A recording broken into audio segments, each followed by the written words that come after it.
Hello, hello, and welcome to the King Heroes Journey podcast. My name is Beth Martins. I am your host, and I'm going to be here with Dr. Garrett Smith of nutritiondetective.com. He is telling me that he'll be just a few minutes behind. So come and say hello in the chat. Let me know how you're doing, who you are, where you're from, and if you're already familiar with Dr. Garrett's work or what questions you might have. For example, I've got a list as long as my arm, but no pressure. Feel free to share yours. And so what's happening in the world these days? I'm a little bit less tuned in with the outside world, a little more tuned in with the inside world, which is my subject. And I teach and live and breathe this. By the way, here is a Rockfin link if anyone would like to jump on there. We are also live on X and YouTube and Rockfin and Rumble and Vigilante TV. And then all of these interviews get uploaded to my podcast channels as well after the fact, usually about 24 hours or maybe 48 hours after. All right. So I'm looking forward to this. And this is part 2 of the interview. If you didn't see part 1, it is, wonder if I can grab a link for you real quick for that as well. So it's a very, let's say, controversial subject. It's bringing up a lot of questions with people, and it's pretty intense when it comes to our food and what we put in our bodies. When I was studying in anthropology in my earlier years, much earlier, I was told how your food and your religion occupy the same part of your psyche. So making changes in your diet can be like making changes to your religion or your spiritual perspective. So yeah, darn, where is that link? It should be right here. I'll have to go and grab it. And anyways, while we're waiting for Garrett, I will introduce him for anyone out there that's not familiar with him, since he'll be along in a minute or two. He is a licensed naturopathic physician, an MD in the state of Arizona. And since starting his medical practice in 2006, he has helped thousands of people to fix their chronic diseases permanently. Through his focus on correcting vitamin A toxicity, specific nutrient deficiencies, and his paradigm-shifting toxic bile theory approaches to health, Dr. Smith gets results for his clients that others were unable to previously. In his spare time, he enjoys training in the gym and shooting competitions. You can find him at the URL there, nutritiondetective.com. And hello, Dagmar Stansova. Nice to meet you. Nice to see you here. You have a big question about the possible relationship between bile dumping and oxalate dumping. Interesting, because I have oxalates on my list to talk about as well. So yes, I will be asking him about that. Personally, I found it really useful to tune in with the bile and the symptoms of toxic bile and the the relief that comes when your body lets go of the poison toxic biles. So I've found that to be helpful, just to be able to tune in with that. And it does seem to be a good hinge overall to hang things on. And is there anyone here that has got results? Oh, it looks like Dr. Garrett is in the room. So you can give me a thumbs up when you're ready to come on. No pressure. He got a thumbs up. Awesome. Sorry. Hello. Hello. No worries. How are you? I'm good. Nice to have you here. I just read your introduction so people know who you are. And this is part 2 of the interview. I'm going to dig around and find part 1. I don't know why I don't have the link exactly right here. But that was a good conversation. I knew I threw a lot of questions at you. And some of this interview, if you don't mind, will be a little bit of rapid fire questions as well, because having gone through the first one, and I've now taken in quite a few of your own podcast interviews, or not interviews, but presentations as well. So I'm a little bit deeper into it. There is a good one on just basic diet that is helpful, and that can probably save people a lot of little micro questions as well. How you feel about all of that kind of stuff, and that you're not big on protocols, but there are some clear guidelines to what you're recommending from the sounds of it. I call it a framework. A framework, right? Right. Yeah, that makes sense, because as you say often, we're all in our own bodies, our own hearts, our own minds, our own situations, our own climates in terms of, what grows locally. And when it comes down to it, we have to make our own choices when it comes to our health, because we're here 24/7 noticing how the experiment is going. Yes. Yeah, yeah, exactly. So, one of the main topics that I wanted to talk about, just to introduce, if you're ready to dive in, is given the fact that in the case that vitamin A is actually a poisonous substance, which Mhm. it does require a little bit of a leap of faith and a belief. uh, and I'm assuming it's not the case for you. That's more based in science, which you shared some of already. Mhm. But do you consider it to be a psyop that so many foods, nearly all of the foods that we are used to consuming are full of full of vitamin A?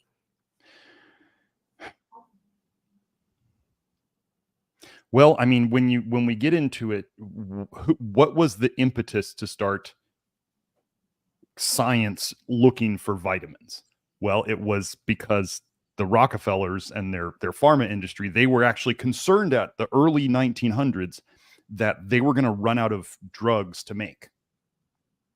So they said, we got to find new stuff. So they started looking into what's in food that we could then make and then sell to people.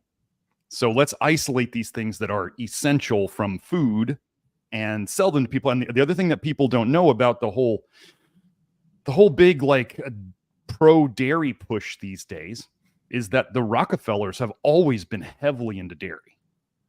And back when, the early 1900s, it was all raw dairy. And what they were trying to do when they discovered vitamin A and vitamin D is they were trying to find things in milk that were essential and necessary.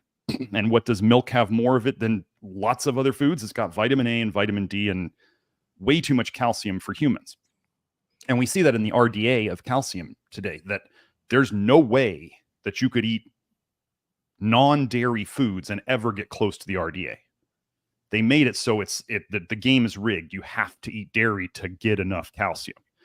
And then vitamin A and vitamin D all they pull calcium out of the bones into the system. And so we're stuck with this situation. So do I think, well, I mean, is it a psyop? I mean, Bill Gates loves vitamin A. He loves it. He gives it for free to third world moms in the form of prenatals. And he's trying to make not genetically modified, but he is working on genetically modified rice. That's called yellow or golden rice. And then genetically modified bananas. Funny thing that you didn't know, most people don't know about the genetically modified bananas. Most of them don't even know it exists. But they wouldn't allow men in the study of it. They said only women. Which is interesting because that means, what does it do to sperm? What did they not want to see in terms of studying men? Why would they only study half the population? So do I think most people, when they talk well about vitamin A, I mean, most of them mean it. I mean, they think it's good. And if they only look, most people are only good at looking short term. And the most insidious toxins are the ones that are not that toxic to begin with, but accumulate over time in the system. And so then people will say, but it takes 1 million units or whatever to get toxic. And I go, well, you can make $1 million by winning the lottery, and you could make $1 million, you could do it over 10 years, right? So you can get toxic over 10 years and get to the same amount. All you have to do is take in more than you get rid of. Just like you want to build your bank account, you just make more money than you spend. It's the same thing. And so are there things that happen? Just because something's in food, I did a tweet the other day on this, that in all the breast milk samples in one study that they did, they found rocket fuel.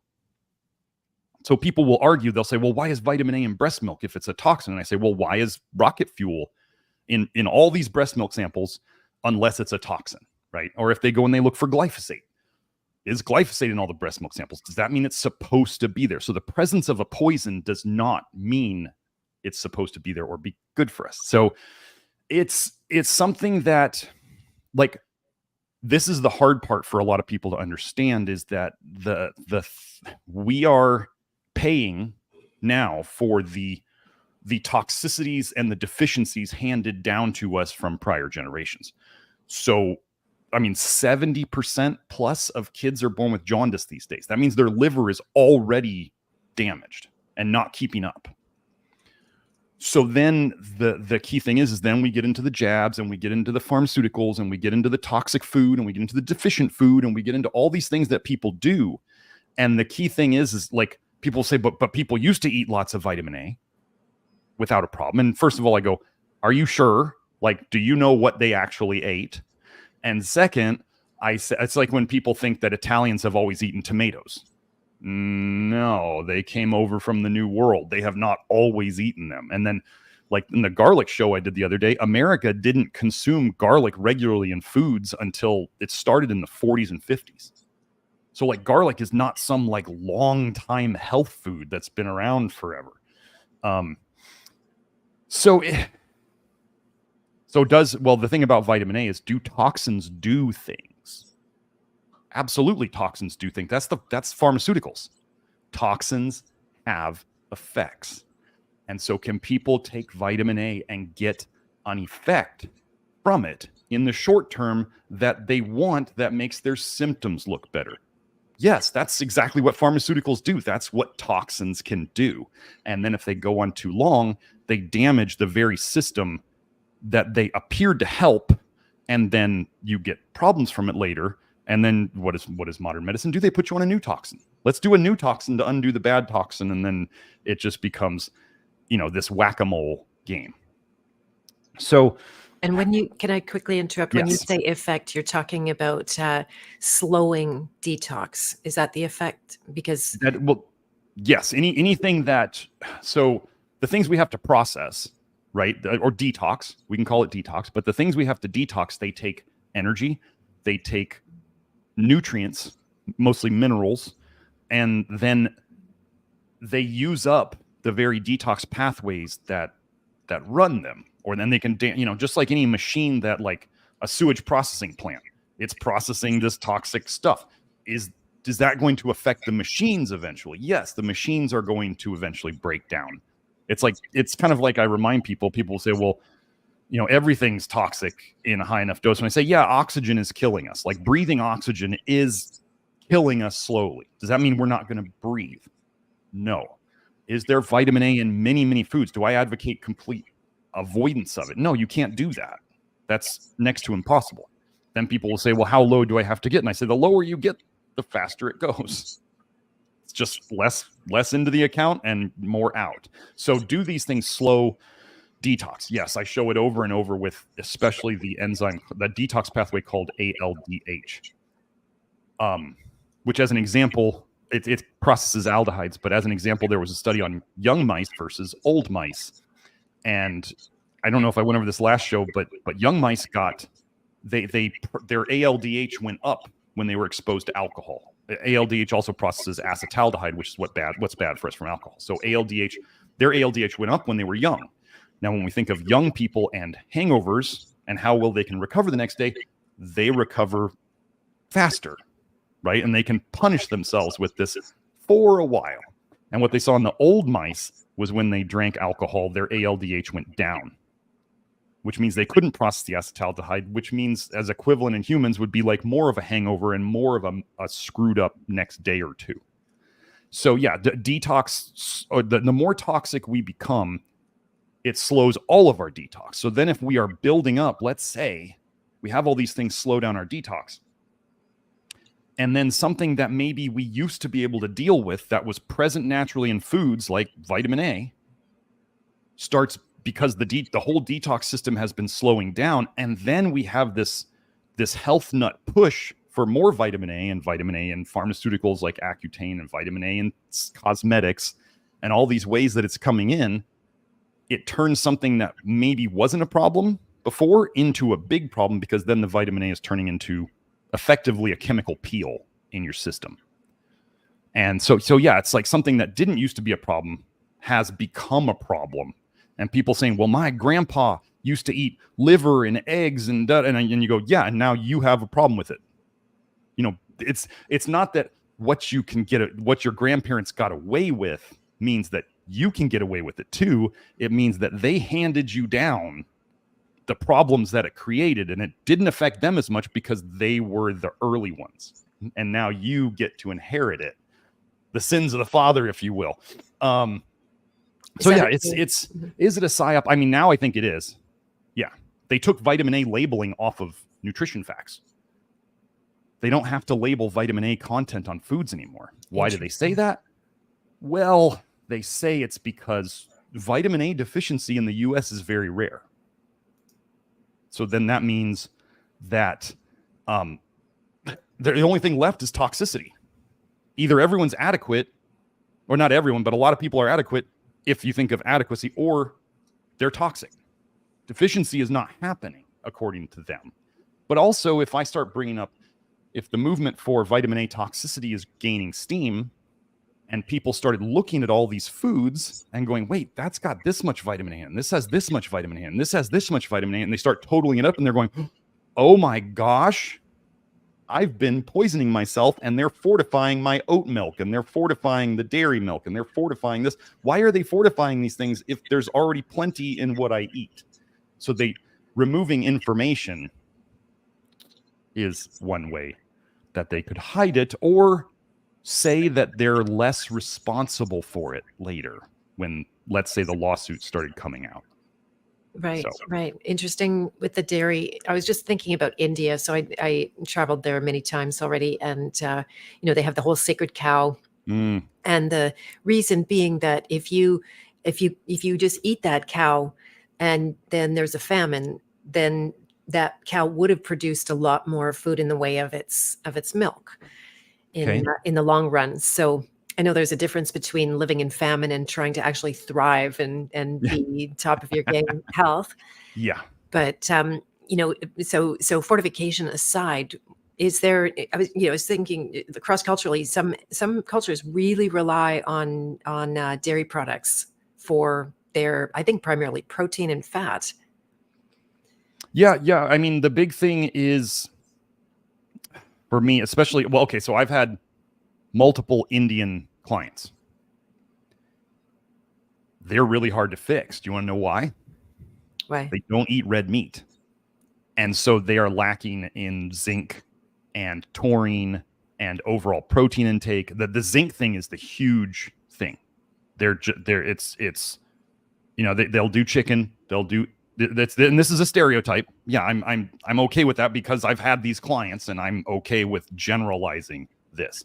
But without the red meat, there's not enough, just generally not as much protein. There's not as much zinc. That's huge. Taurine actually binds to vitamin A in the eye and protects the eye from vitamin A damage. It's called an adduct. Taurine also helps bind to toxic bile in certain ways and could help to reduce the damage. It doesn't always, but it could. So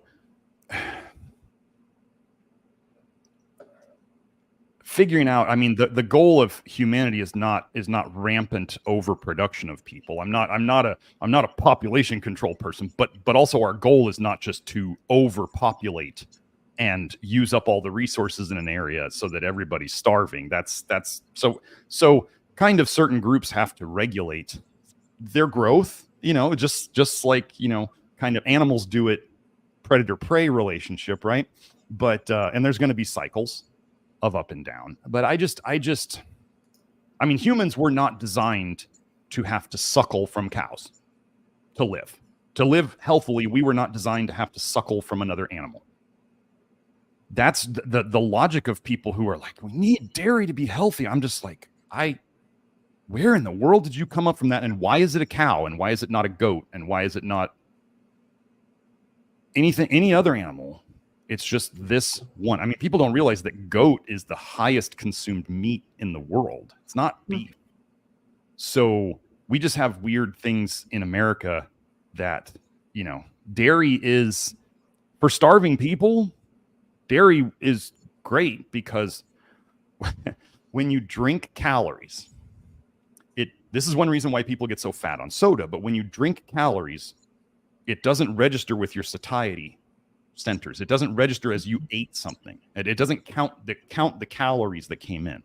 It just goes right in. And this is why babies are designed to get milk, is because they have small stomachs. They need more calories than they ever will again. So we give them a liquid food that they get full from the stimulation of it filling up their belly, right? You can drink tons of fluid and it fills up your belly and you feel full. And then very quickly, you're not full again. So you want to eat again. So then the baby's crying because they want to eat again, and they're eating 5, 6, 7, 8 times a day. And so they grow so they can get calories, right? So I always tell people as adults, well, first of all, there was the thing of if we have an overweight problem in an area, which we do in the US, right? Milk is designed as the ultimate growth food. So if we think, and that growth can be for better or worse, right? If you're an adult and you're done growing up, what's the only other way you can grow? You can grow out. Yeah. So we have that. And I can tell you that there's a big thing in, like, let's say high school and college male sports. It's called the GOMAD diet. It's the gallon of milk a day diet, which is where you drink a gallon. You eat your 3 normal meals, 3 good normal meals, and then you add a gallon of milk a day to that. And I gained 15 pounds in a month doing that. I did half a gallon a day and in high school, and I gained 15 pounds in a month. So we have this, and well, there's the other problem of, I call cancer toxicity storage tissue. And it's also a growth. Well, if you're eating the ultimate growth food from nature that's actually from another species, and you're growing extra tissue, the whole idea of suckling on cows, the weird thing is, you know, I don't know. It's just suckling from a foreign species as in necessary for human health it just boggles my mind. Do I still eat some dairy? Yes. But do I think that I have to? No. I'll say I'll cheat on dairy. Yes. But I definitely don't think it's necessary for humans to be healthy. Absolutely not. Nice. I like that. Good explanation. My aunt was saying that in her days, she's not that old, I think in her 70s now. And she said people never used to drink their sugar. And she finds that odd. So that's a really good explanation what you're saying about. I always tell people that, like, the quickest way to potentially, if you have some pounds to drop liquid calories. That's the easiest thing. Don't drink sugar. Don't drink protein. Like, don't drink alcohol. And I mean, it's crazy. You can look on the internet and people will be like, I just cut out soda or I just cut out alcohol, and they'll lose like 30 or 40 pounds easy. And everybody's kind of jealous of that, but it shows that, like, that's the first thing that should go. And then, I forgot to mention, they used to, like, in the Little House on the Prairie days and older days, what did they? Okay, so first of all, when people thought they like WAP folks, like Weston A. Price folks, and they're like, drink whole fat milk and eat butter and drink cream and do all this stuff. Why does nobody actually do the math and realize that if you take milk from a cow, like in the Little House on the Prairie, they had one cow, which means they only had milk for a while the calf was suckling. Right. And then that would stop, and then there was no milk. But when they had milk, if they wanted to make butter, what kind of milk was left over? Skim milk. They did not have all these different fat sources coming from the same milk. They would either have butter and skim milk, or they had milk. Just milk, right. And then where would they feed the skim milk to? It's well known when you look back in history that they would feed the skim milk to pigs to fatten them up. There you go. Yeah. I mean, people ignore all of this and they just go, I want to drink. I mean, milk is very, if you want to say addictive, they talk about the caseomorphins and other stuff like that. Vitamin A is addictive. I've shown that in the research. And potentially these opioid-like parts of casein are addictive too. And so, yes, that gets people to fervently defend their habit. It's there. So Yeah, that makes a lot of sense. And just to back up your point, also, when I was in Nepal on an exchange program, and we're 8 hours walking distance away from the nearest little nothing town, and they have, maybe the family has a cow, maybe they don't, and it was exactly that. Like, I remember someone giving me, I was a vegan at the time, and they gave me their only egg and their only glass of milk for the day. and I couldn't refuse it because it was such a, I Right. understood the hugeness of the offering.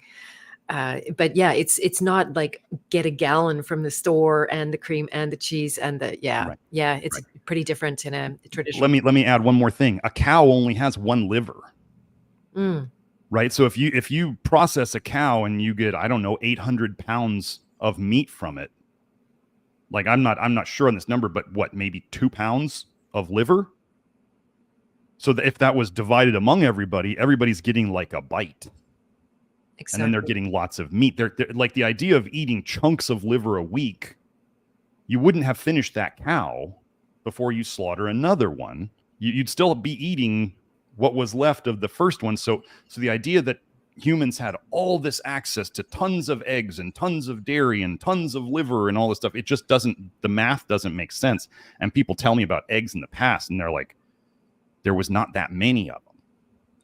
And humans out in nature would not be finding eggs everywhere. And if they did, they're probably about this big, right? They're just tiny little things. So yeah, it's, you know, it just, people have recreated the narratives in this time of relative abundance to justify eating huge amounts of these things. There's just a YouTuber who did 720 eggs. He ate 24 eggs a day for 30 days. Wow. I feel bad for, and people are saying, well, nothing bad happened to him. And I go, oh, you just wait. You just wait. Somebody just posted about Saladino has a weird cough. Paul Saladino, the big nose to tail carnivore. And now he's doing meat and very high vitamin A fruits and butter. And he's got a weird cough and potentially some other things. So, and I'm just going, this is all just chronic. I actually said that Saladino was going to get problems because there's a very weird phenomenon that whatever form of vitamin A you poisoned yourself with, if it was plant vitamin A, and then you go to animal vitamin A, you will feel better for a while, even though you're still poisoning yourself. You're just adding, you're putting poison in places where it didn't go before. And people who poison themselves on animal vitamin A, and then they go to carotenoids from plants, plant vitamin A, they feel better for a while until that all falls apart. And it's a very weird phenomenon. I can't explain it yet, but I watch it happen. And that's all I need. I don't need to, I try to justify it in the research, but I just watch people and I go, this is a disaster in the making. It's coming, no doubt. And here we are. So. Right. So speaking of Saladino and the carnivore diet, somebody sent me a question to ask about that. Do you think the success that has been seen in that arena is due to the dumping of toxic bile? Okay, so nose to tail carnivore. I remember going on Judy Cho's. Judy Cho was a big carnivore podcaster and diet coach. And she told me specifically that all of the longest term carnivores have all been all muscle meat. So they did not do eggs. They did not do butter. They did not do liver. They did not do, I don't even think they did pork for the most part. The people who have been doing it 10 or 15 years now. I found that very interesting because that's avoiding vitamin A. So then, so an all muscle meat carnivore diet is very low vitamin A. Absolutely.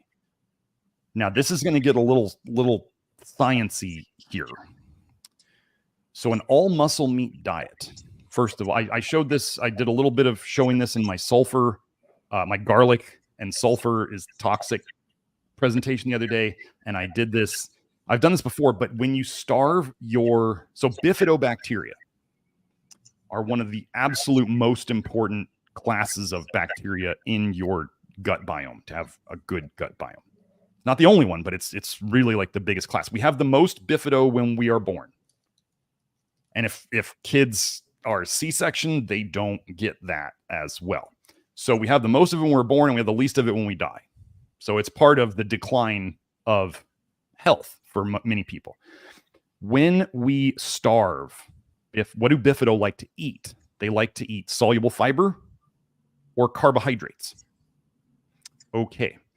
So if you don't eat carbohydrates or soluble fiber enough, they will die off. Actually, in the paper I went over in the garlic presentation, they actually talked about extinction. Oh, and sulfur reduced the bifidobacteria too. So that was why it was in the garlic presentation. Okay. So we have this we have this gut biome problem building. Okay. What is one of the biggest problems with the gut biome problem building over time if you don't feed the bacteria? Well, it's one of the big things that happens is it starts taking your primary bile acids, which are what's made by your liver. They're generally less toxic. And then if your gut biome is off, it will start making more, turning more of them into secondary bile acids, which are the most toxic bile acids. And then we reabsorb. Always remember, anything you put on your face or anything you put in your mouth, the good and the bad is absorbed. The body is not good at, the body just absorbs stuff. It doesn't pick and choose.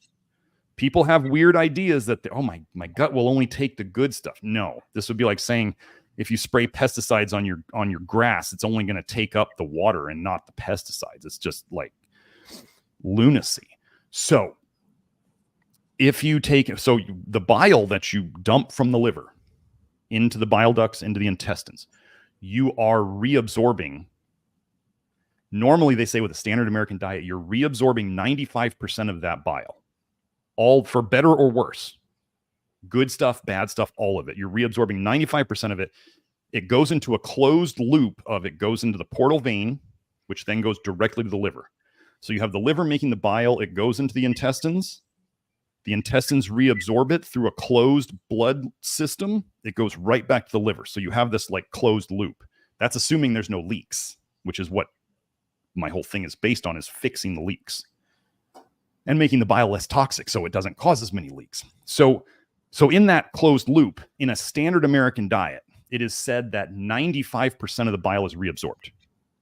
Okay. A standard American diet is going to have some fiber in it and probably quite a few carbs.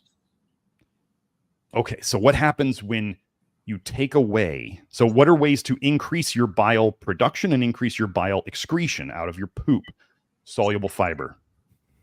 It binds to the bile, grabs it, helps you poop it out. So you get more of it out. If somebody goes on a no fiber and very low carb diet,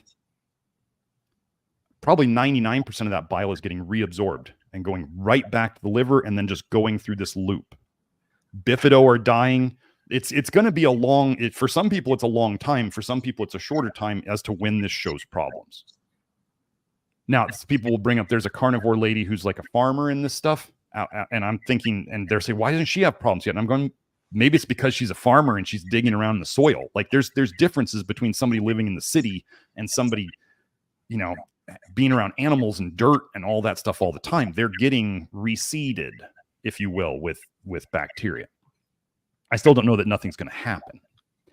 But so what one of the big things was, like, when you don't feed your gut biome and then you expose it to things that it's not used to. Sean Baker, a big all muscle meat carnivore guy, I think he said this on Joe Rogan, he ate one apple and he was laid up in bed for 3 days. Is that resilience? No. Is that like healthy? Should we be able to eat apples? By research, are the healthiest fruit that exists. It's not a superfood. It's not. I mean, it's not some magical superfood, brightly colored, whatever. It's apples. Bananas are second. Pears are third. So he couldn't handle the healthiest fruit around. Why? Because his bile and his gut biome just went bonkers, because all of a sudden it's feeding it stuff. He's dumping more bile. He's feeding it stuff. And it's just, he couldn't handle it. Now, the other thing that they were saying on Paul Saladino's stuff today is if he eats tomatoes, his eczema comes right back.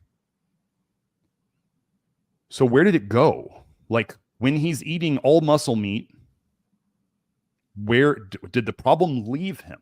Like, our people who have eczema and they're doing what I suggest, and they're doing their soluble fiber, and they're eating what they tolerate in terms of carbs, and maybe they're doing charcoal to help bind up more bile too. I used to have psoriasis. I think we went over this. Did we go over this? Yeah.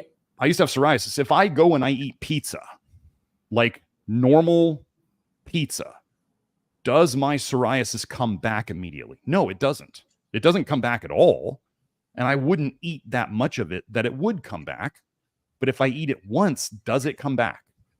No, because my toxin levels have gone down. Saladino eats some tomatoes, eczema, boom, it's back. What happened? Why? So what I'm saying is all muscle meat carnivore, it's as a foundation is great. It's very high protein. It is low in vitamin A, extremely low in vitamin A, and it's extremely low in copper, and it's high in protein. These are like 4 foundational things of my program. Mm-hmm. The thing that it's missing is either carbs or soluble fiber. I've had all muscle meat carnivores come to me and they can't eat other foods. Like, it's made them even more sensitive to everything, and they're trying to escape because now they've painted themselves in a corner. We start giving them something like sun fiber or psyllium husk or apple pectin, and then they start feeling better and they start pooping better and they start, moving out of the problems that they still had left over from the carnivore, or that came on. Let's say they got a honeymoon phase from going on carnivore, felt good for a while, and then all of a sudden the bottom fell out again. That's a sign that your diet wasn't really fixing anything. It was just hiding it. So that's like I said, I'm not against all muscle meat carnivore. I get I get plenty of them coming to me, which means they're not all fixed. And then we just start doing whatever we can to introduce things that help them to excrete bile, feed the gut biome what it needs. Maybe they need to take some bifido to reseed it. Because they use that, like I said, they use that word extinction of bifido in that garlic, and it was one of the sulfur papers that I went over on my live stream.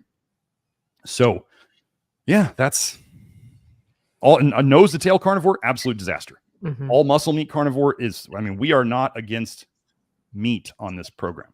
Yeah. People always want to put me in a box and they're like, so you're a vegan or you're a carnivore. And I'm like, no, I'm absolutely not any of those labels. But if somebody was going to err on the side of one or the other, muscle meat would be where you'd want to err on more of versus the other one.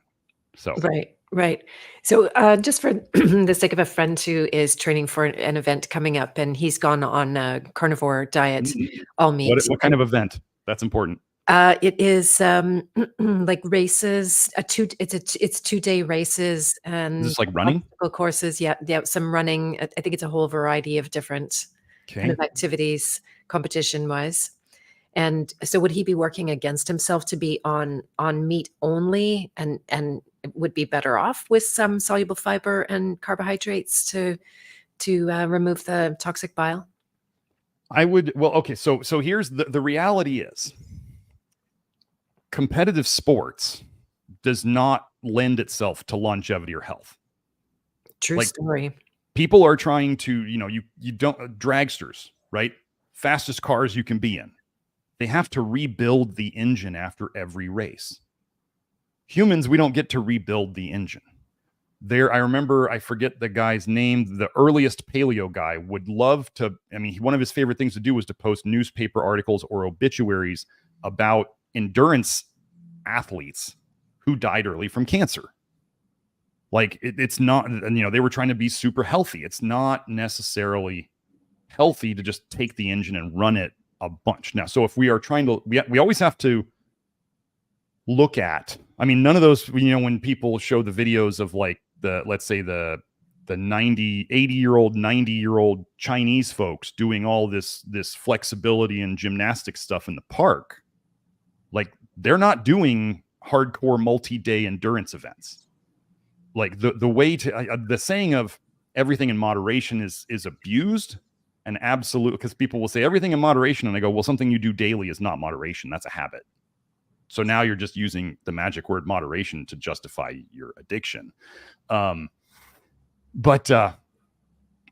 moderate exercise in general is where people are going to find the best results for longevity. So if people want to, the biggest admission people have to give themselves is, if you want to be competitive and the best at something, it's not about health anymore. It's really becoming about ego. So, and if people want to perform their best, that may mean they're not doing healthy things. Like when we think of the Tour de France riders and how they're just shoveling down pasta in their face just so they can refuel for the next day. Nothing about that is healthy. And no one ever says Tour de France riders live a long time. because they don't. Mm-hmm. So it's, I mean, is an endurance event where I'm going to guess he's probably already pretty lean. Yeah, I mean, he's in incredible shape. He's a farmer and like amazing. Looks So very healthy to me. he's going to have, well, we always have to remember that aesthetics does not equal health, right? There's lots of Instagram influencers who aesthetically, muscle wise, lean wise, they look amazing. And then they croak in their 30s or 40s. And everybody's going, I don't understand what happened. It was like the wrestling coach at my high school, not my wrestling coach. I didn't wrestle, but he was the wrestling coach at my high school. He was running out at the local track and he died of a heart attack in the middle of his run at age like 52. He just died right there. So we can't, and he looked great. He was like the fittest teacher at the school. And everybody's going, I don't know how this happened. And I didn't know at the time, but I just went, something's weird. Like this doesn't make sense. So, but the idea is if you're going to do long, we have to understand fuel systems. And if somebody is very, very lean already, they don't have a lot of fat to burn and their body will try not to go into it if it can, because that's like your savings account. And so if you're not going to put in carbs, what the body's going to have to do is it's either going to have to convert fat or protein into fuel, which is less efficient. It takes energy to do that. So now he's having to use energy to create energy when he could have just eaten some carbs. Got it. It's probably, if carnivore was good for endurance athletic type things, everybody would be doing it. This is like what people had to learn in the bodybuilding field. They all thought like going super low carb and like carnivore was going to be good for bodybuilding. And then as everybody in the bodybuilding field knows, they look stringy and they get weaker in the gym over time. Like people, if all muscle meat carnivore was the answer, it's the easiest diet to do. People would not have this. I mean, I tried to do it for like 2 days. I was doing basically grass-fed hamburgers. I mean, I got through 2 days, and by then I could not look at a hamburger. You know, I had to eat something else. I was like, my body was just rejecting it. It was like, don't do this. Now, I know that too much red meat, for me, I don't like it. Like, I'll do some chicken here and there. I don't not do meat, but I just, people don't realize that it doesn't have to all be, everybody doesn't have to fit into the same mold. Like, there's some guys who do great on bison 3 times a day. I'm not interested. I do better on this, and I figured it out over time. So, but I still have my carbs. Like I had steak and 2 bananas for breakfast. Like that was my thing. So yeah, it's just, if you want to do endurance athletics, somebody's going to need some carbs or they're going to bonk really hard. Like if marathon runners could do carnivore and go faster than everybody and not bonk, they would be doing it. Like when you look at athletics, people have already figured out the best practices. So if people are trying to come in and go, I figured out something that no one else has ever figured out. No, it's not happening. Yeah. So, yeah. The difference between performance and actual vitality. So, and there are times when in our lives when we need to perform and we need to like go against nature and take a hit for the team and all of those kind of things. But yeah, over the long haul, then I totally get your point. We just don't want to fool ourselves into doing one or the other. Like if somebody has a huge thing that they have to do, they're pushing caffeine all day because they have to do this because they feel like it's some threat to their existence if they don't. We want that to be an informed choice. We don't want people to then think, oh my gosh, I have to drink tons of coffee every day for the rest of my life so I can keep going because now it's good for me. I read a study about Alzheimer's where they drank 12 cups of coffee a day and they had less Alzheimer's. And I'm going, but did we look at the other diseases? Exactly. You can turn one disease condition into another.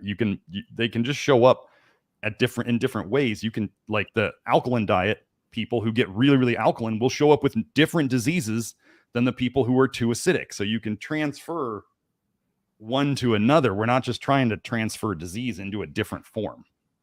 So. There you go. I'm going to jump over to caffeine, and it's something that I realized for myself. My body quit caffeine, or it quit me. And I was down to, I could handle maybe a decaf every day. That was it. And now I'm down to like about every 2 weeks I can handle a decaf. And then the last 2 times I did it now, just because I've really been trying to tune in and sense the when there's toxic bile circulating in my system and what are the signs and symptoms of that. And about 30 minutes after each, it was like a half a cup, a half a decaf, right?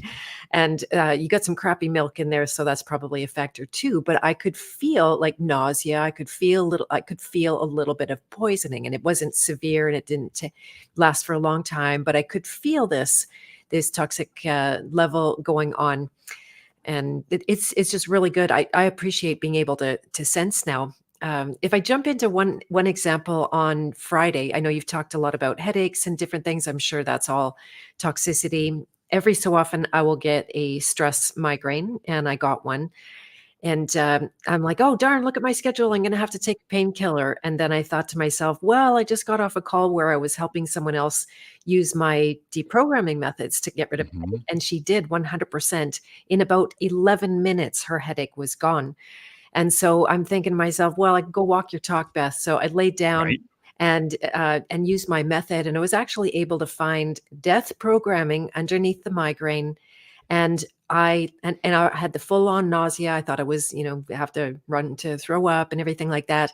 I let the program go and it was gone. And I strongly suspect not suppressed, because I know the difference between a suppressed state and, and I was fully alive. I had lots of energy. I ended up going for a big bike ride that night. I saw clients.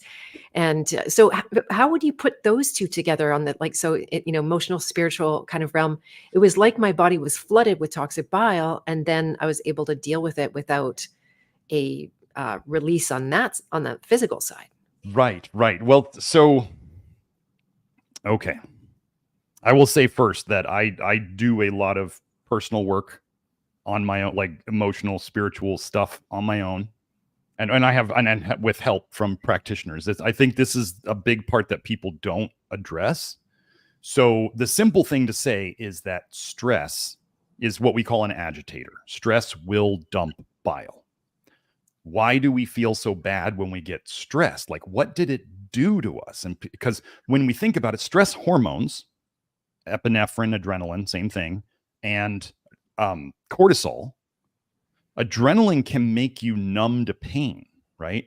It gets you running, it gets you up and active and ready to go, and can make you like not feel pain. And then cortisone is the most powerful anti-inflammatory in our system. So in theory, if when we're stressed, we dump a bunch of adrenaline and cortisone into our system, should we not feel amazing?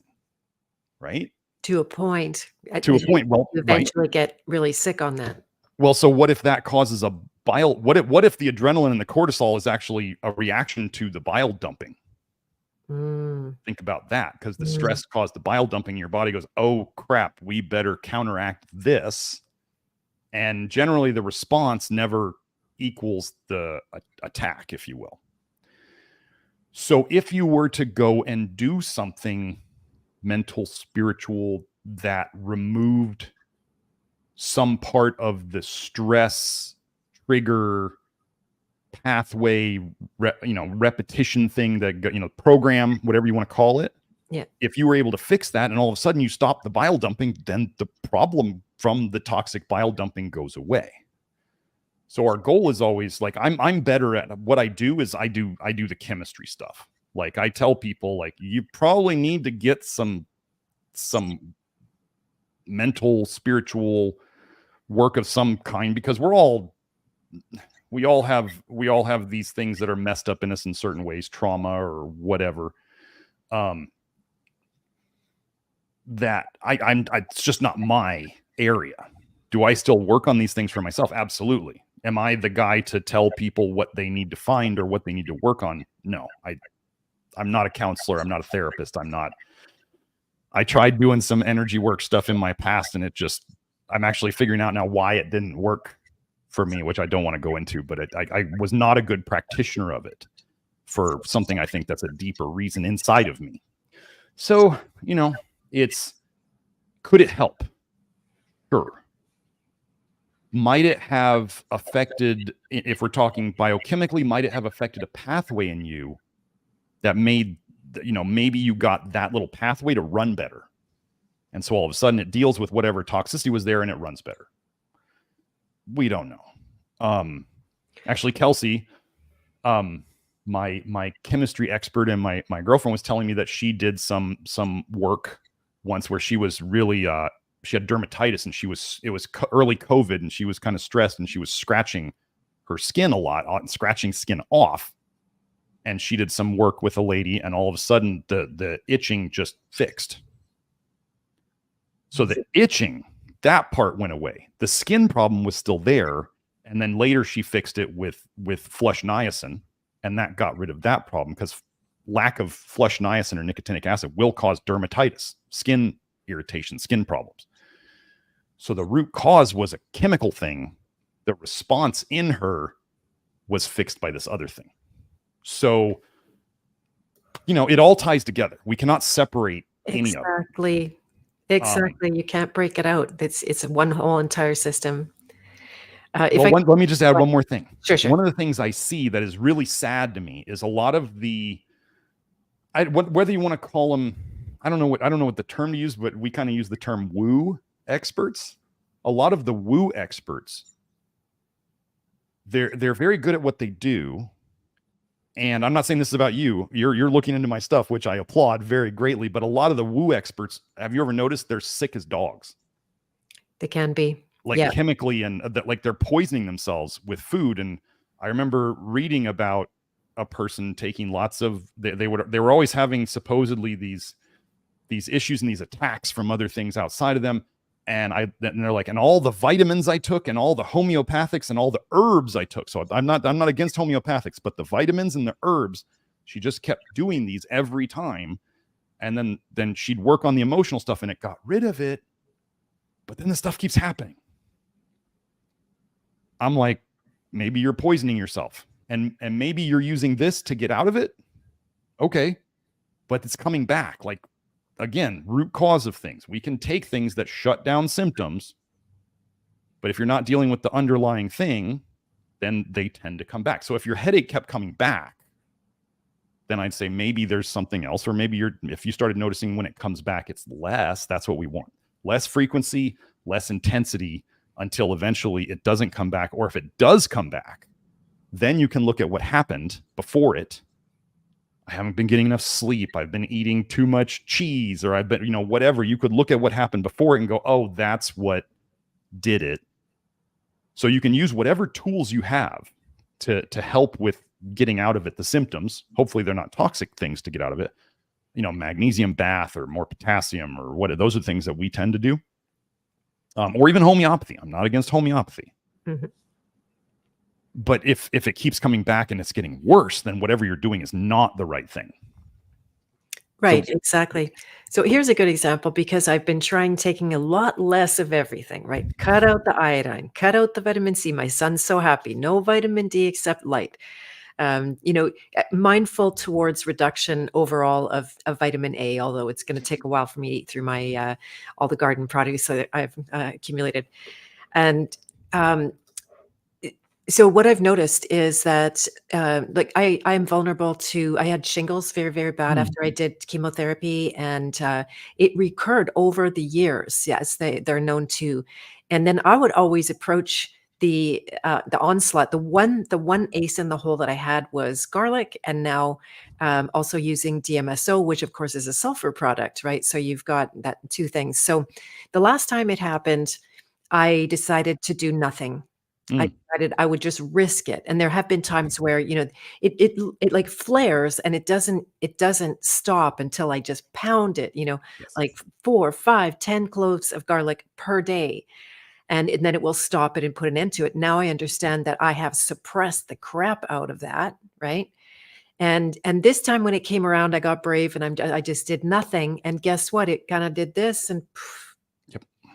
That's what we want. That's exactly what we want. Yeah. So when you I was going to do, so I did some research, and one of the things I found in I forget which herpes virus expression it was, which, virus theory is garbage anyway, but whatever expression of toxicity it was in the herpes family. I can't remember if it was shingles or something else, but there was a lot of malondialdehyde in the people. I think I had 3 different studies showing higher malondialdehyde in people with, I think it was shingles. I'm pretty sure it was shingles, because somebody asked me to do a show on it. So malondialdehyde goes through ALDH, which we were talking about. And so as people, let's say the things we do in the program, we generally we're not doing seed oils, that's for sure, but we're generally not adding lots of fats, which gets rid of a lot of the seed oil problem from the very get-go. People don't realize that the seed oil problem came about because we add so many isolated fats to our stuff. And they just made a cheaper, more pourable version of it. So if you were eating less fat, and the other thing, and so malondialdehyde itself slows down ALDH. I have that in the research. Vitamin A turns into an aldehyde, which means it goes through ALDH, which means it will slow down things. So if you're taking in, and sulfur slows down ALDH a lot. And so if you were doing these things before, whatever caused this problem to arise, that's the weird thing is, okay, so you're building up a lot of aldehydes in your system, and because of all the things you did before that, you couldn't get rid of them. You could not process them fast enough. You were making them faster than you could process them. But here's the other weird thing that people will kind of argue and say, well, your stuff doesn't make sense, is that they'll say, well, why does taking tons and tons and tons and tons of garlic that you did, all this, and then DMSO, why does that shut it down? Well, why, if somebody's having withdrawals from a substance addiction, do they feel bad? And then if you give them the toxic substance, they feel better. Or even think about having, right? The anticipation of having the toxic substance will make you feel better. Yeah. Well, I wasn't thinking of this when I said that. The other thing that really, really, really shutting down ALDH very strongly. So think of when you were getting this presentation, you started dumping more bile. Bile has toxic stuff in it, including alcohols, which then turn into aldehydes, and you could not process them fast enough. So you were dumping bile. Out the skin. Is that what you're saying? That? It's out the skin? Well, yeah, if your liver can't handle it, out your poop, and if your kidneys can't handle it, out of your pee, then it starts pushing out through your skin. So, but one thing we know about ALD, this is why it works. I can't believe this is just a little brain fart of mine. If you shut down ALDH enough, you will shut down bile production. So if it was you making bile and leaking bile into your system that caused the problems, then if you can shut down the bile dumping enough, strongly enough, unless you're saying you had to hammer it really hard, you found a way to get out of it because you would stop dumping bile. So you actually slowed down your biggest detox pathway for a bit, got the symptoms gone, but then it would keep coming back whenever the situation was right, that all this happened at once, which could be stress, it could be all sorts of things that cause bile dumping. And then so the effect that this is very much like chemo. What does chemo do for cancer? It stops your bile dumping. I could show you in the research that it slows down bile dumping, and it also tends to cause fatty liver. So where is that bile staying? If it's not leaving your liver, where is it staying? It's staying in the liver, making fatty liver. Bile helps you absorb what? Fat. What would you store the bile in? Fat. What do we store fat soluble toxins in? Fat. So when you do the chemo, it slows down your bile dumping, which is what was leaking into the system. And then your body was saying, we don't have enough storage for this. You keep leaking this into the blood. If I don't put this somewhere out of the circulation, we're going to have real problems. We might die. So it starts making extra storage areas for the toxins. Okay. Funny thing, cancer tissue has tons of ALDH. You can look it up in the research. Why would cancer tissue have tons of a detox pathway for aldehydes? Is your body trying to make new aldehyde processing plants? So, and it doesn't have to be smart tissue. Just like if you want a place to store extra stuff that you've accumulated, you buy a storage unit, right? You don't need that storage unit to have a bathroom, to have windows. You don't need it to be fancy. You just need it to do the job. So that's like cancer. So they give chemo, they shut down the bile production. The tissue processing, the toxin processing plants that we call tumors can then do their job. get rid of their toxins because they're not being inundated with more, and then they go away. Now your liver is more toxic with chemo and all the stuff that you weren't detoxing when you were shutting down bile production. Then what happens? Cancer comes back generally. Comes back worse. Body has to make more toxin processing plants. And what happened? Why did it come back? Because the chemo effect on the liver eventually faded. Like the liver was trying to process it. It got enough of it away. It started making the bile again. The bile is now more toxic. It's still leaking into the system, and you get the problem back, and it's worse because now it's even more toxic. So then think about the garlic, dosing DMSO and garlic and all this stuff to shut it down. Okay, you shut it down for a while. Like there is a residual effect. The sulfur, we do store sulfur in our tissues. I mean, sulfur is part of us. It doesn't mean we want more of it than we need. So you do the same thing, shut down the symptoms. Eventually that sulfur effect on your liver combined with what that huge dose of sulfur effect on your liver plus with whatever you're eating, that effect fades enough that then it's not restricting your bile production anymore. You get stressed or you eat bad or whatever, and all of a sudden, boom, you have the same problem back and it gets worse. Whereas when you do the stuff that I'm talking about to speed up the detox pathways and to stop bottlenecking it, then we see that when it did come up, it moved through faster. This is the way that we understand it. This is what we do. And this is what we see in the real world. I was so impressed. I was so happy. Yeah. And it seemed like the triggers for it were getting smaller and smaller and smaller that would set this off. And so now I'm hip to it. I'm very curious to see if I just let it, like, because, you don't want it to come out your skin. That's like the least, easy way to do it. But allowing it is the thing, right? Like allowing it and then aiding your liver to really process. Well, yes, I mean, the big thing is what you do. Okay. So let me balance this out. If somebody is dumping so much toxic bile at once, I mean, okay. So I did a whole live stream on anaphylaxis and sepsis. Like those can kill you. As I showed in the video, when they looked at anaphylactic dogs that had anaphylaxis versus dogs that just had allergies, the dogs with anaphylaxis, they actually could see on ultrasound that they had a hole in their gallbladder. How better to leak bile into your system than a hole you can actually see the hole in the dogs. So when I talk about leaking lots of bile into the system, whatever happened when they were exposed to whatever their anaphylactic trigger was, they dumped a bunch of bile, they leaked it out of the hole in the gallbladder and wherever else, and then they got into a life-threatening situation. And then what do we give anaphylactic people? To shut down the bile dumping. We give them epinephrine or adrenaline. Weird that the body would have that response to shut it down. So where was I going with that? Oh, so if somebody is like really, really sick, they're really, really toxic, and they have an issue like this, they may need to shut it down to live. To manage. Exactly. Yeah, to not die. Yeah. I get it. So they do that, but then what do they do after they come out of it? The problem is like people will say, oh, well, they give, like, these people took mega doses of vitamin C to shut down their problem. Or I used to take 8 grams a day of vitamin C to shut down my allergies. Shut it down. If we start going with the problem that people correlate is they go, well, the thing that saved me when I was really sick, I'm then going to take that every day.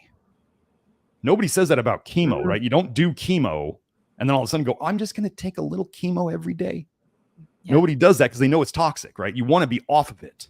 Yeah. They do recommend it, like maintenance chemo, right? Now they're probably doing that because people are becoming so toxic that they have to. They can't let the liver start making bile or else they look bad because now it came back again. Right. And we got to go to a more toxic chemo and a more toxic chemo. I mean, it wasn't cancer that killed my father. It was the 5th round of chemo that killed my father. I know. Same here. The treatments. Yeah. They had cancer, but it was all treatments. Yeah. Since we're on allergies, I did get a question from someone about that. So is there anything more that you'd like to say about, like, is there a protocol for allergies or a framework? Is there anything different than what you've already been saying? The same framework that we do for everything else. Now, when people have allergies, well, first of all, I like to talk about allergens as allergies are a response to toxicity coming in. So pollen. What color is pollen generally? Yellow, high in vitamin A. Orangish, right? Interesting. That's a vitamin A color. Okay. So what if your body's toxin response to breathing in, to getting vitamin A in your eyes, to getting vitamin A in your nose, vitamin A in your throat, your body has a violent reaction to trying to get it out. Your eyes start watering. Your nose starts running. You're always wanting to blow your nose. You're sneezing. I mean, what is a sneeze other than trying to expel stuff off of tissues? Fast release. Yeah. Right. And so we see that, and then skin issues. You're pushing it out. You're pushing out toxins as much as you can. So that's the pollen example. Like everyone here knows in Arizona, in Tucson, that when the what's the Palo Verde plants, the Palo Verde trees, the desert will turn from like a light green of the Palo Verde trees. They put out so much pollen that the sides of the mountains now look yellow. And then at one point they all drop it at the same time, and there's piles of pollen in the cracks of the parking lots, and just it's everywhere. And everybody knows that the people who are sensitive to it, that's when the allergies really start. But then we get gaslit by the media, and the media says Palo Verde allergies don't really exist. Anyway, but so then we get into, let's say, dander, like animal allergies. People who come on the Love Your Liver program often decide that they want their animals to go on a low vitamin A diet as well, because they're like, my dog's got skin problems, it's got allergies, it's got digestive problems, it's got all these things. Can we do a low vitamin A diet with my dog? People on the Love Your, I'm not a veterinarian. I let people do that, but a lot of them go on a mostly muscle meat diet. They might throw in some whole grains, for some soluble fiber. Some of them do the like the bones and raw food kind of thing, the barf diet. And their dog's problems start going away, and their cat's problems start going away. Well, so if the dog and the cat, one of the things that we know is that we store vitamin A in our skin and our subcutaneous fat. That is, it's fat soluble. That's where we store it. So what if your dog or your cat was storing a bunch of vitamin A in its skin? And we all shed skin, right? They say that like 90% of the dust in your house is your own skin flakes, right? So what if you're breathing in your dog's or your cat's skin flakes? It's got vitamin A in it, and it's causing you all sorts of problems. Is it a magical protein in cat skin or dog skin? And if it is, why is everybody not reacting to it? Right. Exactly. But not everybody's reactions are the same. That's the big thing. People want to ask me, well, what symptoms do I have if I have vitamin A toxicity or toxic bile problems? I say anything that the blood touches, you could have a symptom at. It depends on your genetic weak links. It depends on your past nutrition. It depends on your what you've been exposed to, your toxicities. We could even say there's this mental, spiritual aspect of it. What it could present as anything, and we see that in the things that we help. It's anything everywhere. It's just toxicities and deficiencies. The biggest problem with vitamin A is that people think it's good for them and they try to eat more of it, or they don't purposely try to make better choices to avoid more of it, especially once they're toxic. So that the sneakiest toxin is the one that you actually think is good for you. That's the one that's I know exactly. I've been under that spell my whole life. Could we jump over to hormones and menopause and progesterone and herbs that, here's the same thing. It was a ace up my sleeve. If I took enough Vitex every day, I could be a, happy, normal person and not suffer as many hot flashes, which started after I did chemo. So that there's a clue to everything that you're already saying. And then it's kind of like, aren't we done with this yet? So I've experimented with wild yam. The Vitex had diminishing returns. It seemed like it was over. I just stopped taking it. It's like, why slam this? And so, experimenting with wild yam, and I was because you're such a big fan of the flush niacin, I'm curious because that seems like a similar process that your body's doing to quick expel is what a hot flash seems to be. What do you think? Well, okay, so let me hit on one thing that was known. So the Rockefeller Institute published 2 studies, 1905, 1906, on toxic bile. The researchers were doing things like injecting dogs into the bloodstream with bile and seeing what happened. One of the big symptoms, other than paralysis and coma, so toxic bile could kill and death. So there was paralysis, coma, and death. So it could kill a dog. But one of the other symptoms was fever. So hot flashes are a form of fever, a short-term form of fever. They really are. So we have that. So I just wanted to hit on that. So then we get into herbs, right? The simplest thing I say about herbs at the start is no one has an herb deficiency, right? So your hot flashes were not a Vitex deficiency. And it sounds silly when you say it, but a lot of people are out there just, and you may have been one, I was one. I was a supplement junkie early on. You have all these herbs around that you just dose when you need them. And, it's just a medicine cabinet. It's just, herbs are, so like 70% of pharma meds are based on compounds found in plants. So the plant compounds are generally less potent.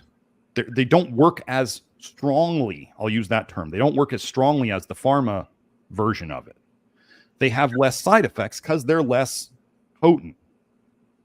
So the pharma stuff, more potent, more toxic, more side effects, but herbs have plenty of side effects. I was taught herbal medicine in school. Like I know all about it. I learned homeopathy in school. I learned herbal medicine. I saw the failures in the clinic. But so Vitex, right? They call it, one of the other terms for Vitex, if you didn't know, is chasteberry. Yeah. Right? They give it to monks to make them not want to have sex. Oh, fun. So we want to talk about the infertility psyop that I talk a lot about. And I just saw some guy on a testosterone Twitter poster who's saying, Vitex is good for men. And I'm like, wow. Before they had hormone tests, they knew that this would kill sex drive. Is that a healthy thing? Like low sex drive is not a healthy thing. So when the idea would be when you took the Vitex, well, the easiest thing is if we assumed that the hot flashes were, you were dumping bile, you weren't clearing it out fast enough, and you were getting a fever from those symptoms. I do not look at a fever as a healing thing anymore. Okay. Like you can die from fevers if they get out of control. If you can die from too much bile in your blood, that's sepsis, anaphylaxis. So I don't, the idea that a fever is adaptive or that your body's trying to burn off something. No, it's just the bile doing what it does. And then also, but we do know that as the body raises the temperature, pathways work faster. So in a way, it may be your body's trying to run the detox of the toxic bile that was coming out faster. Okay. So then we get into the Vitex. What we see with herbs and what most people see with herbs, which is always so disappointing to everybody involved because we want the herb. Well, first of all, you were kind of planning on, if the Vitex works, you're going to have to be on it forever. Pretty much. Exactly. Right? So then we go, is the Vitex fixing anything? No, it's just medicating a symptom. Okay. Which is legit. I'm not like, if you're really suffering from it, and you don't know what else to do, you need something. But then as you noticed over time, it stops working. Some people even notice that over time, the problem gets worse, or that when you stop the herb, then it comes back and it's even worse than before. And you try the herb again and it doesn't work anywhere near like it used to. So your body has somehow adapted to whatever effect this is having on your system. Your body has adapted to it, which would be like tolerance, right? Tolerance is one of the key things of a drug-like effect, right? There's withdrawals and tolerance. So if you take something and over time it stops working, you're building a tolerance as a simple term for it. And that's the key of a drug-like effect. So what it was probably doing, your body desperately wants to get rid of bile. It really wants to get it wants to get rid of it. People will say, well, why do we make bile if it's so toxic? Well, that's how your liver gets rid of toxins. And they say, well, why is this system so poorly designed that we reabsorb 95% of it? I say, because our systems are designed for starvation. Like, we're designed to avoid starvation. So we can recycle it, but it was never meant to be so toxic as it is now. And it was never meant to leak into the system as much as it is. It's those two things. Like, so if it was not leaking into the system, the only place the toxic bile would be a problem would be to your gut lining itself. So once it leaks into the system, then it's a problem everywhere. But yeah, so that's just the herb thing was, I just noticed in even my stuff, because when I was in medical school, I was mid-20s already coming down with, prostate related urinary issues. And my dad died of prostate cancer. So the alarm bells were ringing. I'm taking pygeum, I'm taking saw palmetto, I'm doing pumpkin seed, doing all this stuff. It didn't fix it. And then over time, as I was doing other things, magnesium, zinc, selenium, these other minerals, which are more critical than herbs, like, right? We have to have minerals to live. We do not have to eat herbs to live. So then I fixed it. Right. And now I'm 48 and I have no urinary issues, but at 25 I didn't. And that's not the way male health is usually supposed to go. You know what I mean? Right. Some of the herbs provide minerals though, right? Isn't it like nettle is very mineral rich? And I don't know what else. I mean, you could, the idea of,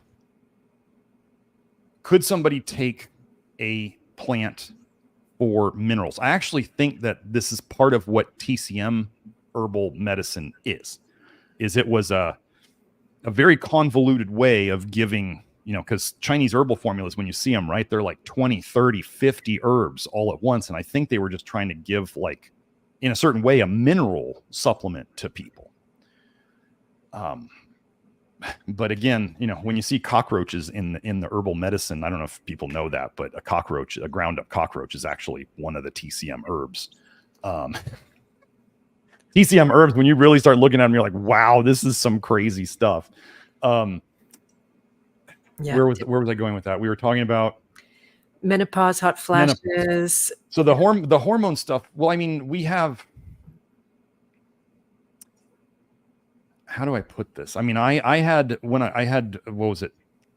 2006, I believe. I had a testosterone panel run. I was about 600, and then now with the work I'm doing, where there's no herbs and stuff, my testosterone was 900, and I got rid of all the prostate issues. And we have women getting rid of, the hot flashes and the other hormonally related problems that I believe they're related to copper and vitamin A. As in the biggest part. I mean, of course, other toxins do it, but the other toxins only add to the toxic load, and then they slow the detox, and then you build up these other things that are in food. So herbal medicine, a lot of it, could it be a mineral supplement? Sure. The biggest thing to remember about herbs, and this was I forget who told me this statement. I would love to give them credit, but they said what herbal medicine does is this particular plant X, has a very specific compound in it that is doing something to your system, just like a pharmaceutical would. And so you're taking more of an overload of that herb, more than you normally would, to get more of that compound into your system to do whatever it does.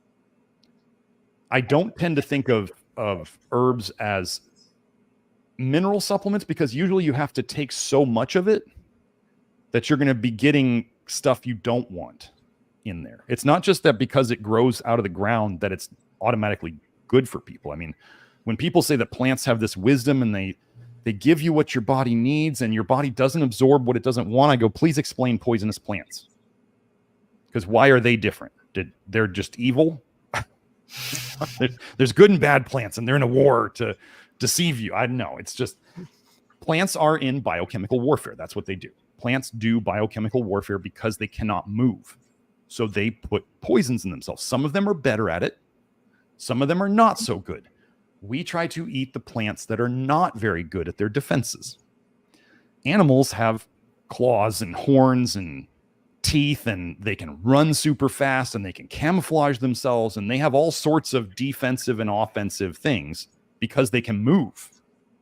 Plants can't. So their main defense is biochemical warfare. That's what that like spicy peppers. I mean, how does it get more obvious than that? They're trying to tell you don't eat it. Right. There you go. Yeah. I don't have to chase my srirachas anymore. Right. Yeah. And no, they're just for fun. Like that. It's not that was one thing that when digestion slows down, maybe traditional herbalist or nutritionist would say to eat more, spicy foods and more, more savories and all that kind of things to stimulate digestion. So is that not what's happening? Okay, so this is an important thing of why. So do children who are still going by more of their intuition on their taste, right? They have not been trained yet. Do they like bitter foods? No, they don't like any of that. They would just eat noodles all day long. Right. Tasteless noodles. Do they like spicy foods? No. Do they like sour foods? No. Not unless there's a bunch of sugar with the sour. Like a straight sour food, they will stick their, they'll stick their tongue out and they'll spit it out. So what are the children responding to? They're responding to their toxin sensors. Their toxin sensors are triggered, bitter or sour, or these flavors that they don't want. And then why do we cover up these tastes with sugar? The spoonful of sugar helps the medicine go down, right? Sugar, why is sugar in plants? That especially like the highest vitamin A fruits, people will say, well, they're really high in sugar. Why is that? Because nature covers up the taste of poison with lots of sugar. It's very simple. We do the same thing. We cover up coffee with sugar. We cover up tea with sugar. We cover up chocolate, cacao with sugar, so we can eat it. So anyway, there's this bitter thing. So like bitter herbs, right? They give you bitter herbs to stimulate your digestion. Sometimes when we take bitter things, it triggers a bile dump. Because why would it do that? Well, how do we get rid of toxins? Bile. So if you took something toxic like bitters, what would it stimulate? Potentially bile dumping. Certain things will trigger bile dumping. Certain things will inhibit it. It's not all one or the other. So then if people have probably noticed when they do these bitter herbs for their digestion over time, just like you mentioned about the Vitex, they stop working. They don't. And then they may get a bigger problem somewhere else that then they can't take the bitters, or they just get tired of them because their body over time says their body adjusts their taste and it starts telling them intuitively, like, this is not good for you. Stop doing this. Coffee is bitter. Coffee triggers bile dumping. Why does it help you? Why does it help so many people poop in the morning? Well, you got a bunch of things in there. You got the warmth of it. Your digestive system loves warmth. Your digestive system does not like cold. In Chinese medicine, all the food is warm, and they would say you only use ice for a dead person. Yeah, I remember you saying. Yeah, and here in America, we're like iced water and iced everything, and let's have things cold, and we wonder why we all suck at digestion. So why would there be a craving for that cold? Because this is my son. He was literally telling me that if the water is in slightly cold, then he has absolutely no attraction to drinking it. What would be that? That's all his life. He's always wanted a cold drink. Well, that could be. We could get into all sorts of things.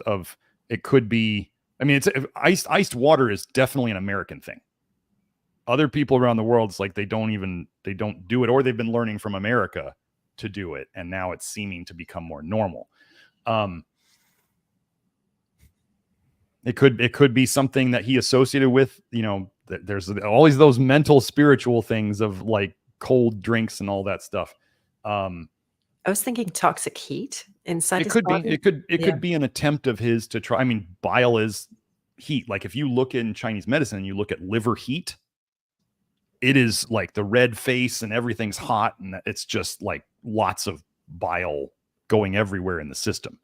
And so, yeah, it could be a sort of just an attempt to cool the system down in a certain way. Yeah, It absolutely could be. Very good. It could just be that he got it in his head that he likes cold drinks, and that's just the way it is. Yeah, So, he invented that. It was never really a thing for even his dad isn't into cold drinks. So it's kind of interesting. Let's see, where did I want to go from here? So there's so many things we're going to talk about. I just want to mention that like hair analysis is a big part of how you decide where somebody is at. And how does that work? I actually had a hair die off after my incident with my gut, and I lost, like, no one could really tell because I got a fair amount of it to start, but I lost a lot of hair. Do you think those two things are related? Just selfishly asking all my wait, questions. I'm trying to figure out the question. Is it you asked about hair testing and the gut problem and the hair loss? Which one are we? Go for the hair testing. So what does your hair reveal about does it reveal everything that's going on in your body? No. This is this is one of the biggest things that I've pulled out that I do differently than other practitioners. Like, we have to think like a hammer and a screwdriver are good at doing different jobs, right? They are designed to do different jobs, and they work for certain things. Can you hammer something with a screwdriver? Sure. Is it a good way to do it? No, you're probably going to hurt yourself and do something wrong and bend the nail and do all sorts of dumb stuff with it. And a hammer, not going to screw in screws very well. So with hair testing and blood testing, the blood shows a snapshot in time. That's it. And the blood is very affectable by things like, people wonder why I don't look at blood potassium much. And I say, do you know that if they leave the tourniquet on your arm just a little too long, like, the potassium level in the blood sample they're going to get goes way up? Why does it do this? There's some reason out there. I've read it before. I don't remember what it was, but it's just the blood is extremely, what you ate the night before can heavily affect what you see in your blood the next day. So the blood, I've kind of likened it to, it's like a movie poster. It's like you're taking one picture and you're trying to tell the biggest story that you can in the midst of one picture, like a movie poster would. They're trying to get you to come watch the movie. So they're trying to tell you, here's what you're going to see and why you want to be interested in it. Whereas the hair test is, depending upon the length of the hair sample, it could show anywhere from, if you're doing the longest hair sample that they take, it could show up to 4 to 6 months of what I call the mineral movements in your system. Is hair good for everything? No. And the hair test people will be like, it's the best for everything. And I go, absolutely, it's not. Absolutely, it's not. As an example, I can get a blood test and a hair test, and this commonly happens, happens enough, but zinc and copper, one of them could be high, like zinc on the blood could be high and zinc on the hair could be low. Same thing with copper. You could see copper high on one and copper low on the other. Some people want to throw one of them out because of that. And I go, no, it's just things move in different ways. And you always have to remember, the blood is very volatile. The blood is absolutely very volatile. So the hair is better for like longer term. And the blood is, you take what you can from it, but it's a snapshot of right now because certain things can't be measured in the hair. I actually, I'm going to be doing a seminar on blood and hair testing and how I do it very soon. I think that'll be start of November. Actually, it'll be all online. I've done 2 of them before, and this one is like fine. We've really moved ahead from I think the first one I did was 2017. So we've changed a lot of stuff. But anyway, we look at both of them. I mean, what do we do in the blood? We do a vitamin A test in the blood. We do a ferritin test in the blood, and we do a zinc and copper in the blood. And then the hair test has all the minerals on it. Are all the minerals on the hair test useful? Absolutely not. One of the biggest things I did in my practice was I looked at the hair analyses that I got, and I looked at what the hair analysis company was recommending in supplements. Okay, which is kind of a conflict of interest, right? The hair test company runs the test, and then they sell the supplements to fix it, and they give you the exact recipe of what you're supposed to take. And I was always kind of like, this seems like I didn't like it. Mm-hmm. So I don't give people that anymore. What I did was I looked at what they recommended based on the hair test, and I reverse engineered why they would recommend certain things based on the hair test. And then I thought about a lot of things was, are these things that they're recommending essential? Or are they simply trying to move the hair test in the way that they want? Because we're not, just like we're not trying to take an herb to fix a symptom, we're not trying to take some orthomolecular nutrient to just make a hair test do what we want. Or like functional medicine doctors do. They look at these very tight ranges of blood tests and they say, well, your blood test is not in range, so let's give you this supplement to push it into range. And then sometimes it works. Their blood test goes into range, and then, because I did this for a little while, you ask people, do you feel any better? And they'd be like, no. I'm like, well, what did we do? We made your lab test look better, but you still feel like crap. Then what did we really do anything good? And then they're like, do I really have to spend $300 a month on supplements to not feel any better? And I couldn't handle it ethically. I could not keep doing it of just fixing blood tests. So the hair test, I actually disregard probably half the hair test. I just don't even bother with it because it doesn't do anything. And we fix those numbers over time by fixing the whole system. Like sodium and potassium on a hair test. As an example, people in the hair analysis world obsess over sodium and potassium numbers. And I've had a guy come in, his sodium was like a 1. We want it like, 10 to 20, and maybe like 15 to 24, somewhere around there. That's theoretically where we want it. Guy was eating 25 grams of salt a day. His sodium was a 1. How could that be? And I go, that's because what you eat in salt does not determine the hair test. What you eat in potassium does not determine the hair test. I tell people, these are electrolytes. These are super fickle. And if your body needs to use it in a certain way, it will use it and it won't change. The hair test will not change. You cannot just take more of these things and raise it on your hair test. And we don't want to just take supplements that make them move. That's not the goal, is just to make it move into range. We want to fix. So I tell people, we fix sodium and potassium by fixing everything else. And then the sodium and potassium start coming into range and we see it happen. So that was a big thing, like getting out of the dogma of the hair analysis world, because it's like 30 years old. Like the stuff that people are still talking about, Eck and Watts and what they did in the hair analysis world, it's like 30 years old and they haven't updated it since. Right. Do we think that maybe like they don't even talk, they do a lot of work on calcium. Okay. They never talk about vitamin K2. Like they never address it because it wasn't a thing back then. They don't tell people that vitamin D consistently raises your calcium on your hair test and lowers your potassium, which then induces what looks like a hypothyroid state. They don't talk about the fat soluble vitamins, but they do give plenty of vitamin A in their supplements, which was one of the big things that I figured out we didn't want to do. So yeah, hair test is great for the things that it's good at. You want to use the right tool for the right job. Mm-hmm. Mm-hmm. And great. Once we figured out the right tools for the right job, and we only want to look at things that really affect how the disease is going to progress. We want to address the toxicities and the deficiencies. And that's all we want to use the tests for. Right. So. Right. There you go. And I don't want you to necessarily go on too much of it, but with hair loss and illness, you hear that sometimes when people get sick. Yeah. Well, the biggest thing that people don't want to admit is that hair loss is hugely affected by stress.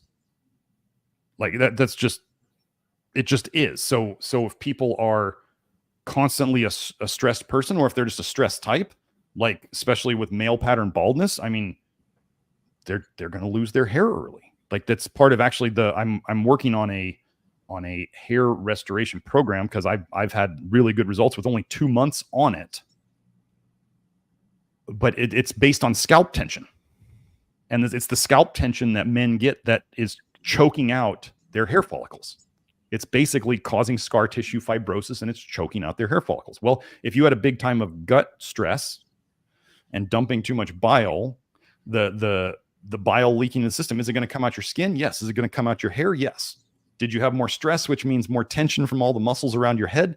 Yes. So we have all these things happen, and then let's say the bile issue passes or the stress issue passes, and we talked about how those are intertwined, and that passes, and then all of a sudden the hair starts coming back.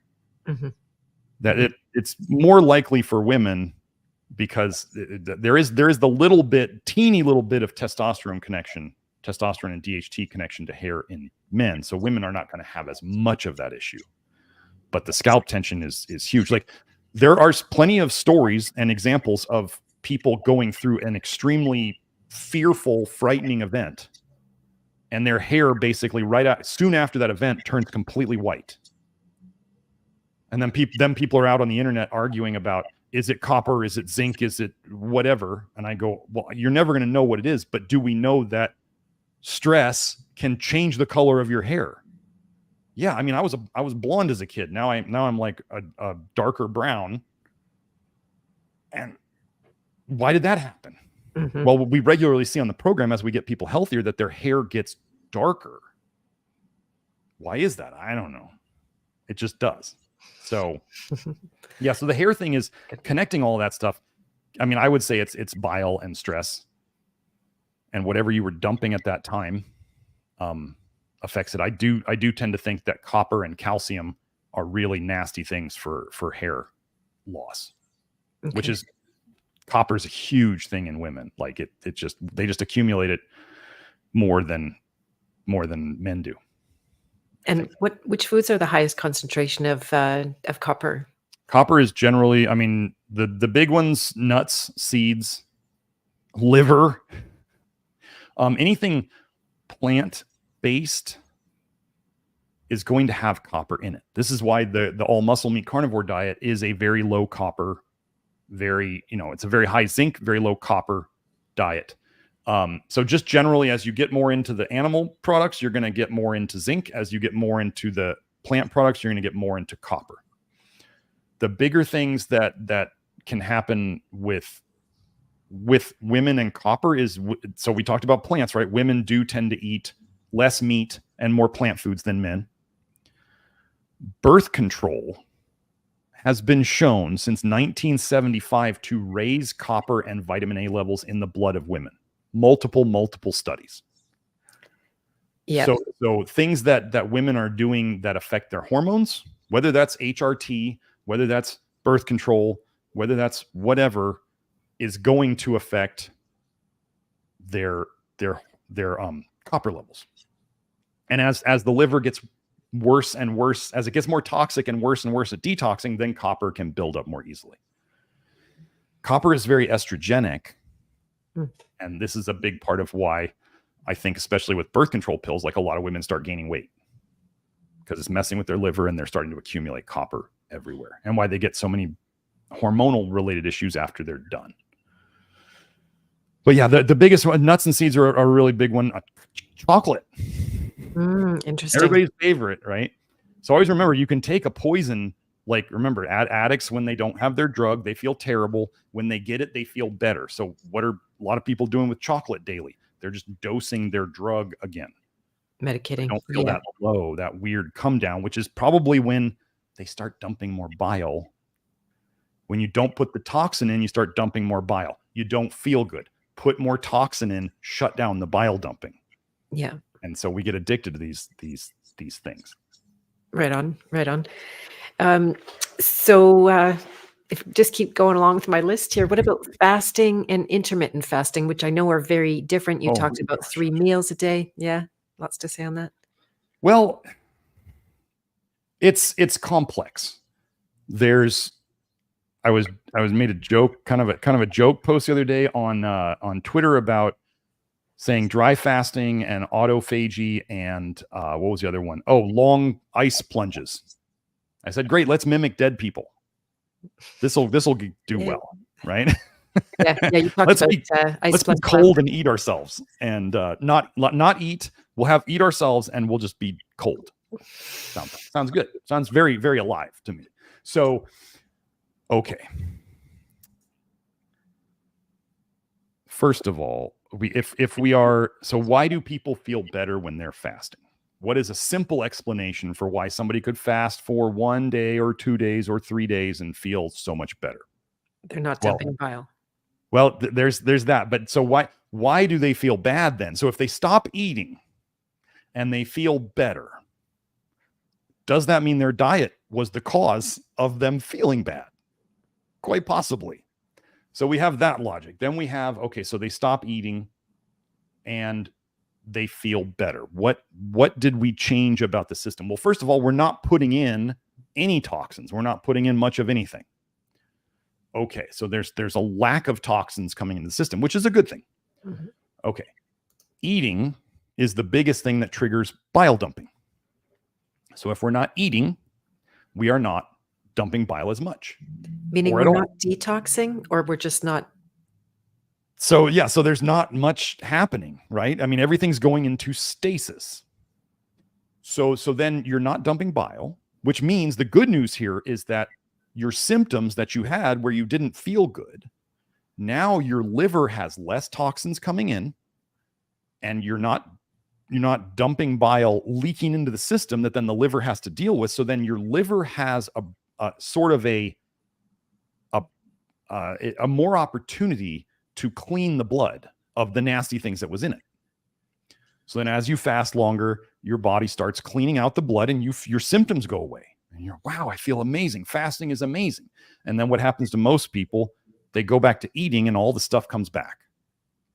Why do people need to eat lightly when they start eating again?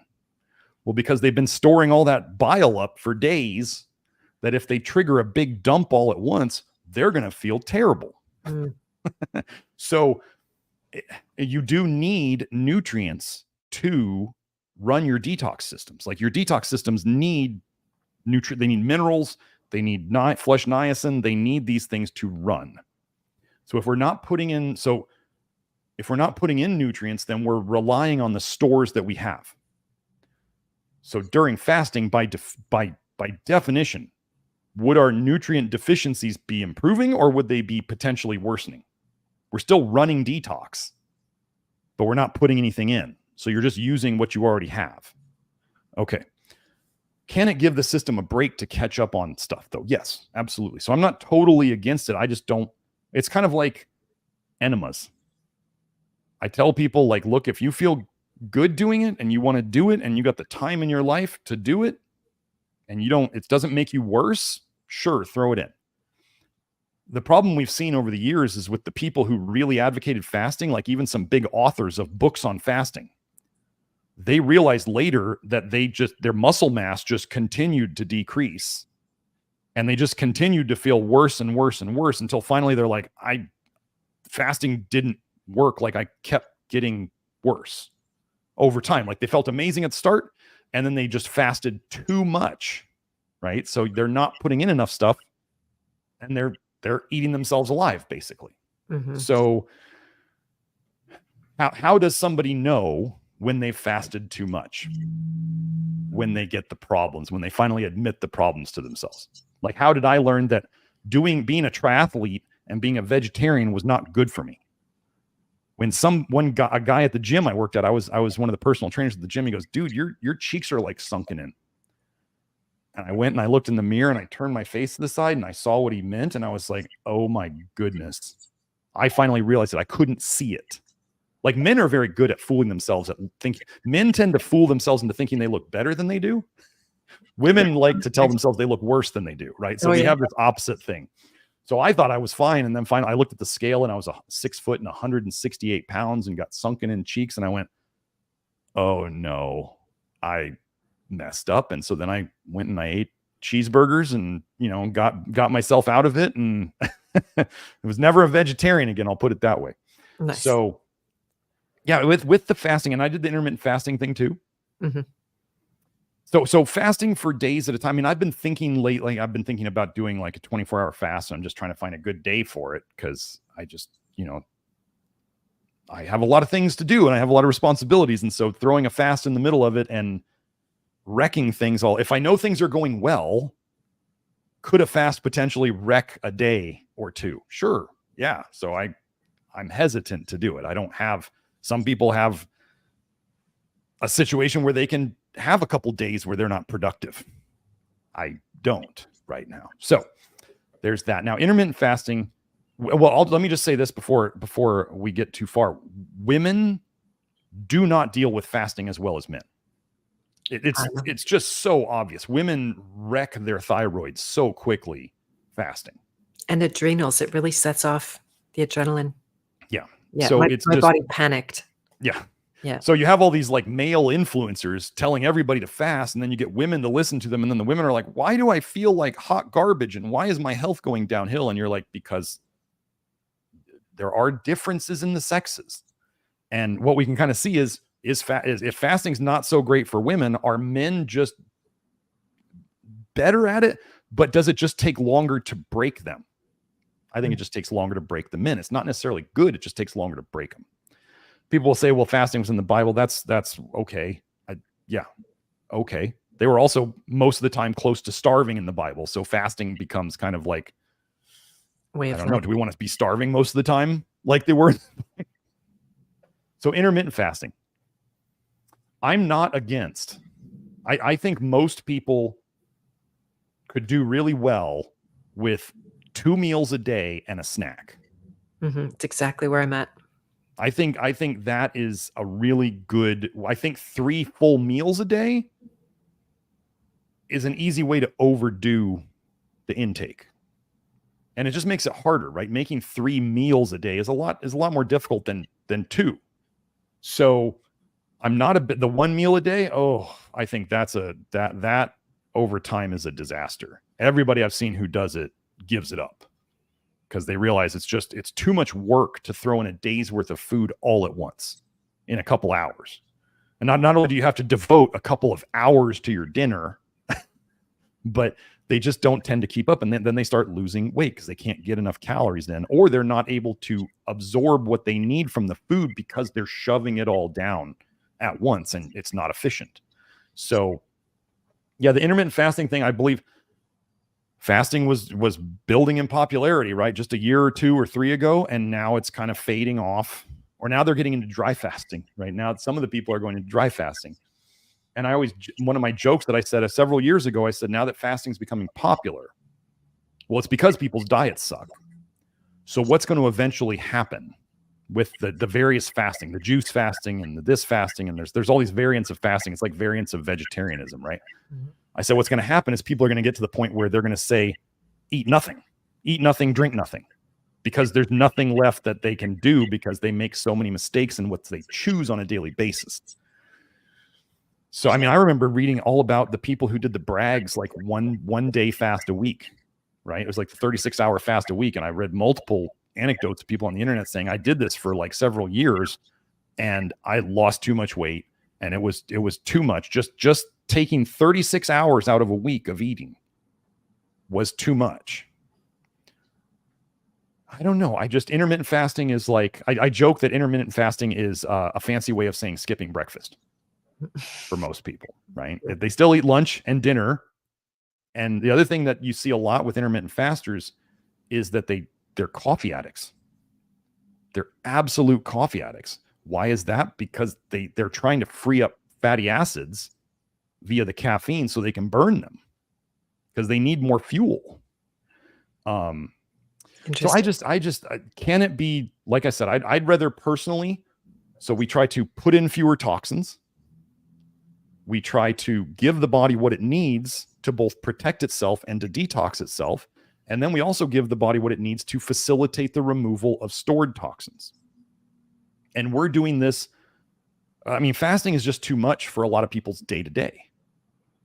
People who don't have kids don't understand like what fasting could do in the midst of having kids around, right? If your brain's not working and you're terribly hungry and you're irritable and like all these things. I mean, I know that's the early phase of fasting, and does that go away? Sure.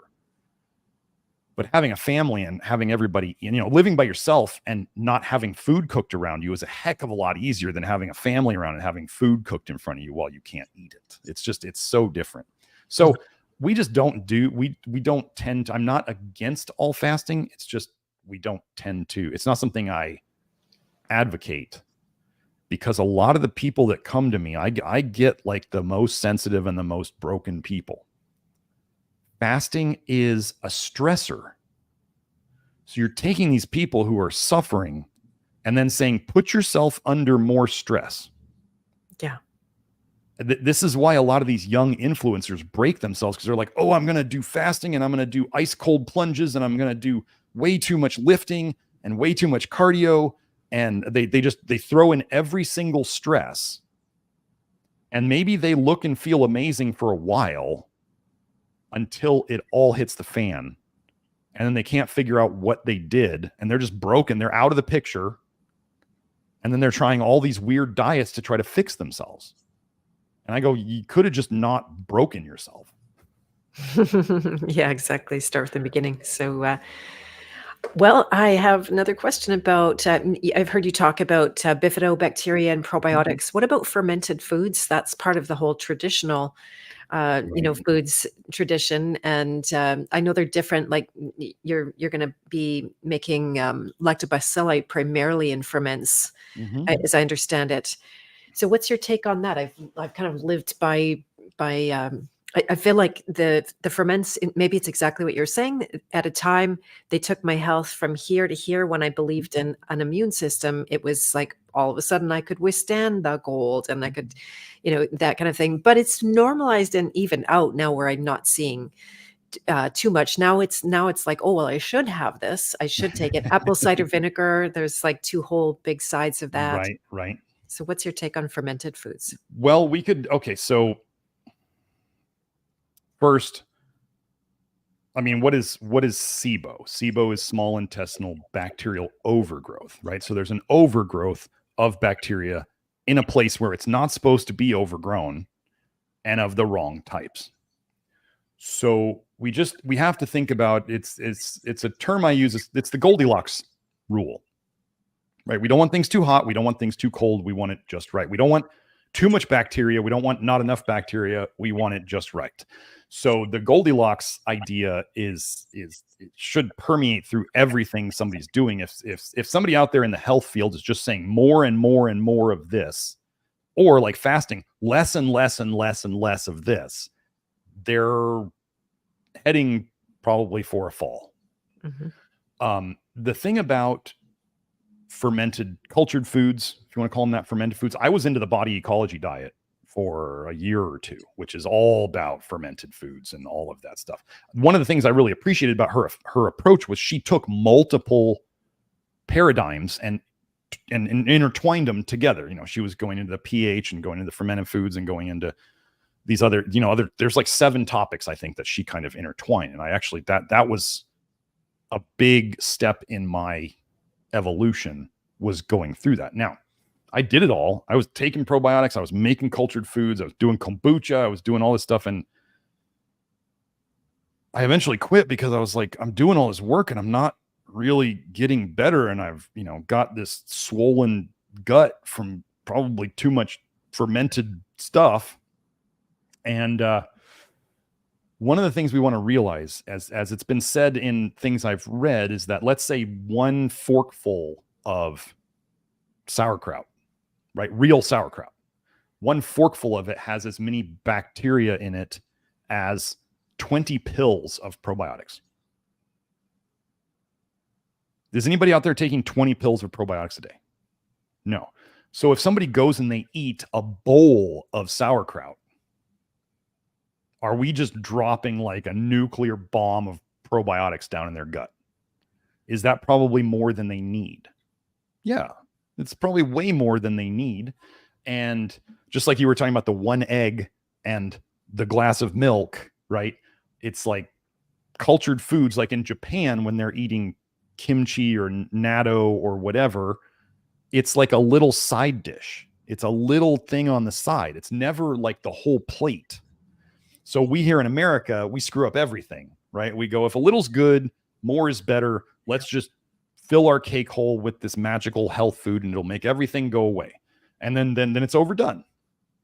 So I tend to tell people like, okay, so lactobacillus this is a general concept. This is not true in every case, but in general, women do better with lactobacillus. Men do better with bifido.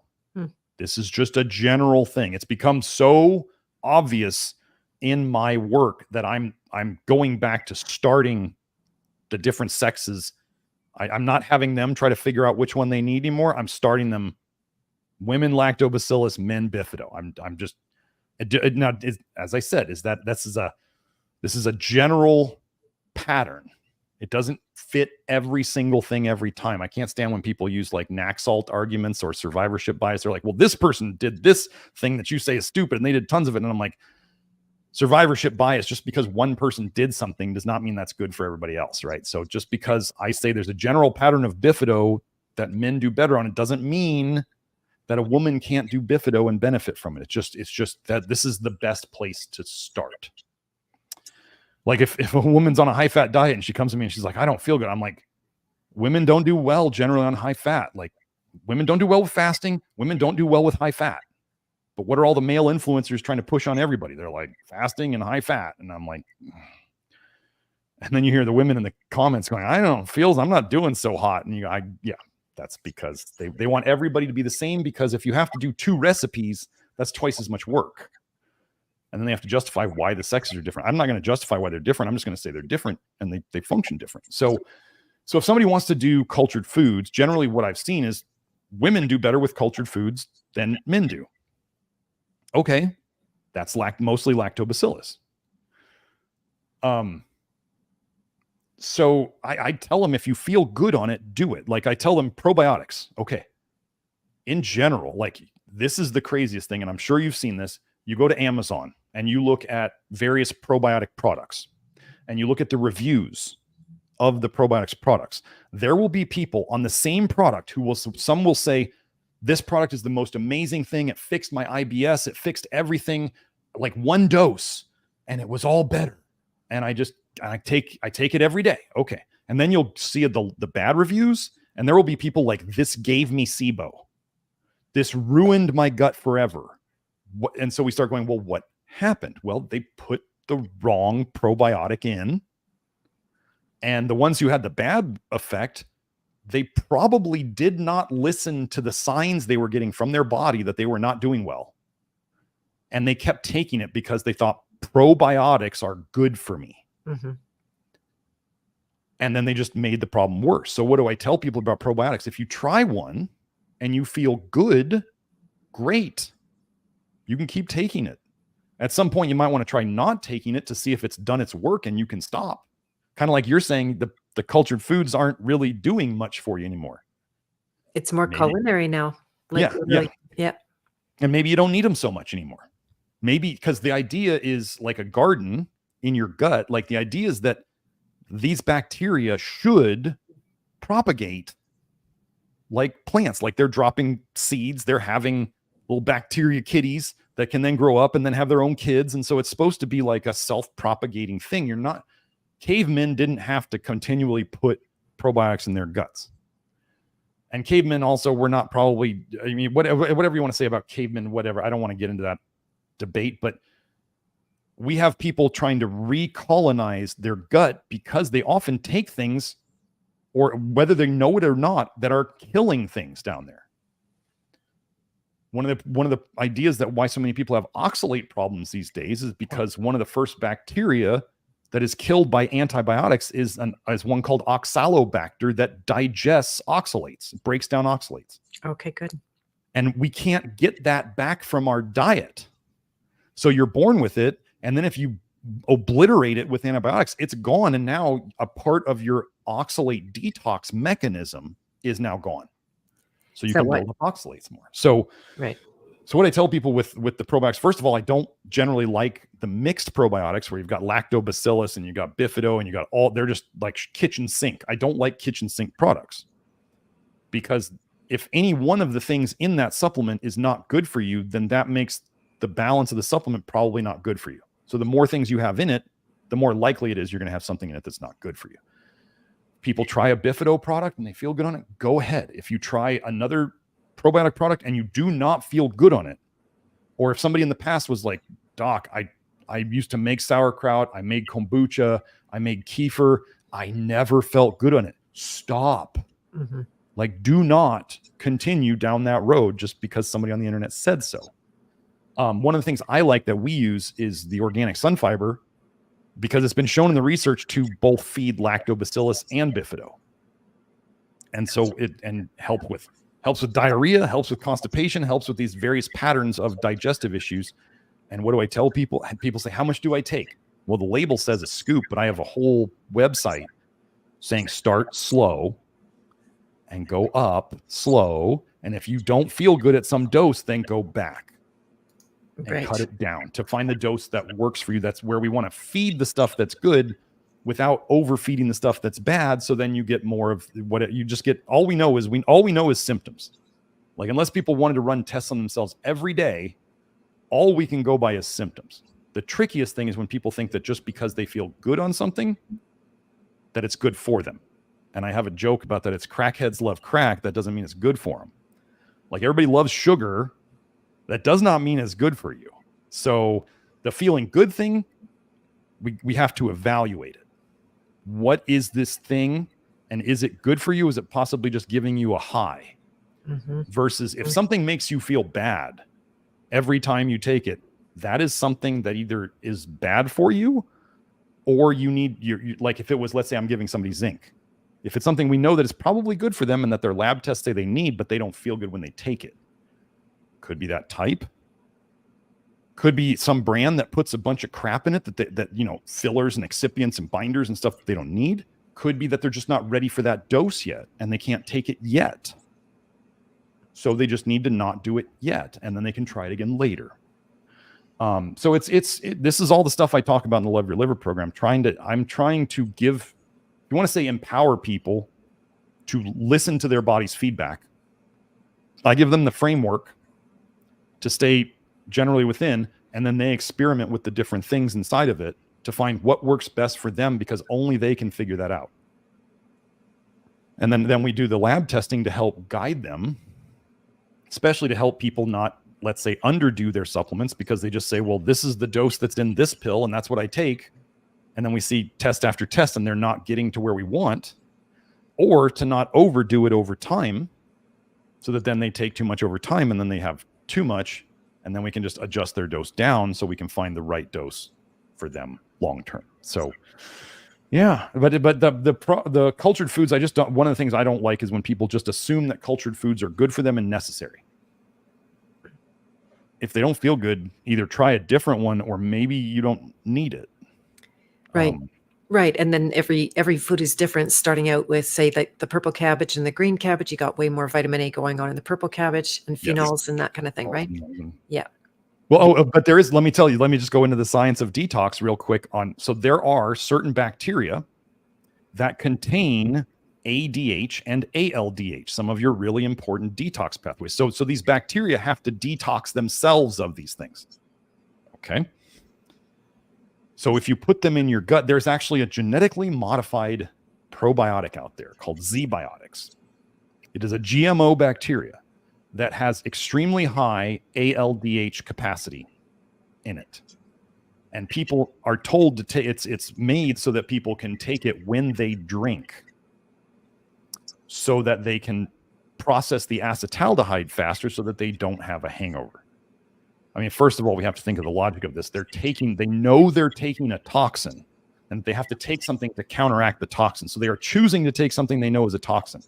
And if you think of what that does mentally, spiritually, I'm taking in a toxin and now I need to take this to counteract the toxin. That's a whole nother thing. That's our whole culture right there. Right. But then we get into, it leaves your gut in like 24 hours. So your body doesn't want it there. It just kicks it out. It doesn't establish itself. It doesn't take up seed. It's just your body kicks it out, washes it out. So we have that. So then we get into, okay, so vinegars. Let's get into the vinegar thing. To make vinegar, right? It's if you have wine that sits around too long, right? You had grapes, which were sugar. Sugar turns into alcohol from the fungus and the bacteria that are in there. And then it turns into acetic acid. Or sorry, acetaldehyde. Acetaldehyde next. Alcohol, acetaldehyde, acetic acid. That's the vinegar stage. That's the vinegar stage. Okay. Now, Kelsey, my lovely chemist, told me that like glacial acetic acid, which is 100% acetic acid, is horribly dangerous and very caustic. And that's why when we drink when we use vinegar, it's 5% usually at the most. And then what do we do with it? We dilute it even more in sauces and all that stuff. Very few people are using straight vinegar. They're diluting it with other things, oils or whatever. So acetic acid is a waste product, a downstream waste product of alcohol and acetaldehyde. Retinol, vitamin A, goes through the same detox pathway. It's retinol to retinaldehyde to retinoic acid. Retinoic acid is the most dangerous compound of the vitamin A detox process. This is why Accutane ruins lives. This is why Retin-A ruins people's health when they absorb it through their skin. Retinoic acid is the worst. So I've been sitting here thinking there is actually quite a bit of research on acetic acid, or also known in the research as acetate, as being aggravating for health conditions. Now, what flavor is vinegar? Sour, right? So we start going, oh, it's a toxin marker. But here's the weird part of this. So if you took apple juice, apple cider, and it turned into acetic acid, what does that imply that the bacteria or the fungus in there has? It has ADH and ALDH. Because that's how it had to have that to make the acetic acid.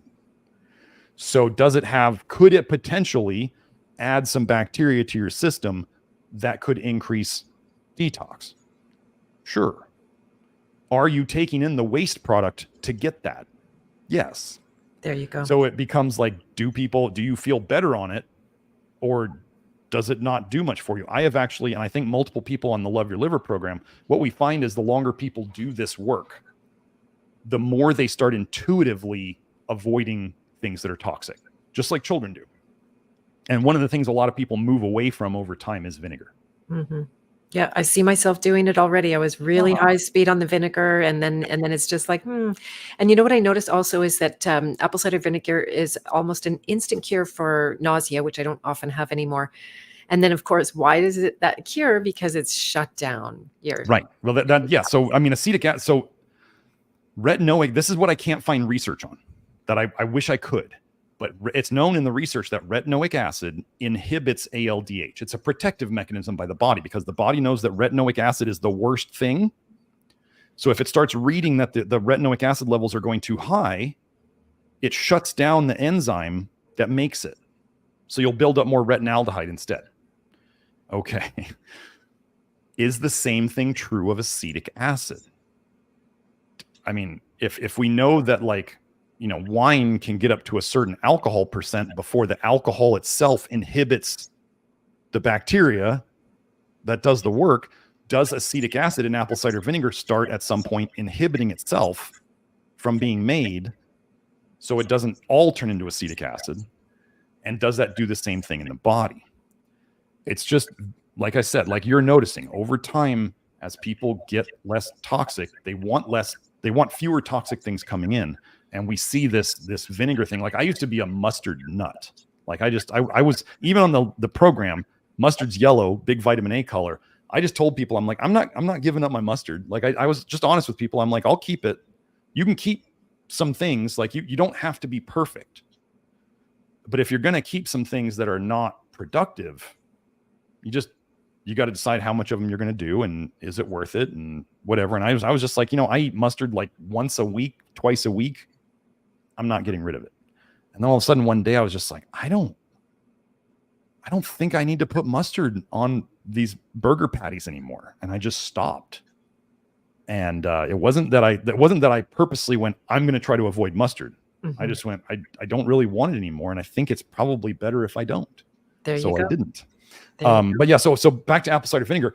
If acetic acid inhibited ALDH, and if I tell you that nausea and heartburn and GERD are bile in your stomach going backwards from the bile ducts up the small intestine into the stomach, and you take apple cider vinegar and it inhibits the production and dumping of bile, then you would not get so much up in your stomach and you would have relief. Now, what do we tend to use? instead of something like apple cider vinegar, we use charcoal. Charcoal grabs onto the bile and then carries it further down into your intestines to be pooped out. So did you say it could cause constipation as well? Yeah, because it soaks. Okay, so bile is your trigger to poop. So when people are constipated, it means that not enough bile is in their intestines. And there's research on this. So there's not enough bile in the intestines to trigger the pooping. People who have diarrhea have too much bile in their intestines. Then there's the normal people. So with constipated people, where is the bile going? Well, it's either getting stuck in their liver, like fatty liver, or it's leaking out of the bile ducts or out of the intestines or going back up into the stomach. We can absorb bile into our bloodstream through the stomach lining. It's just, I have papers on it. So the bile could be going the wrong way or just being sucked out of your intestines faster. And then all of a sudden you don't have the trigger to poop. So if somebody who doesn't have a lot of bile in their intestines, or they just take way too much charcoal that soaks up more bile than they wanted, then that can make them constipated. The only real danger of charcoal is if somebody were to take some stupid amount and clog up their colon because they have no bile. And this is in the research, like the toxic megacolon from charcoal. Somebody just probably drank some ungodly amount of it, or they were terribly constipated to begin with, and it got stuck. Mm-hmm. But other than that, some people actually, there's a really weird thing with like less than 5% of people, in my experience, is that some people charcoal triggers bile dumping, and they'll actually poop better with charcoal. And this is noted on the charcoaltimes.com website. They said very rarely some people poop better with charcoal, and I observed it, but it's not most people. It's like 1 out of 20 people has that.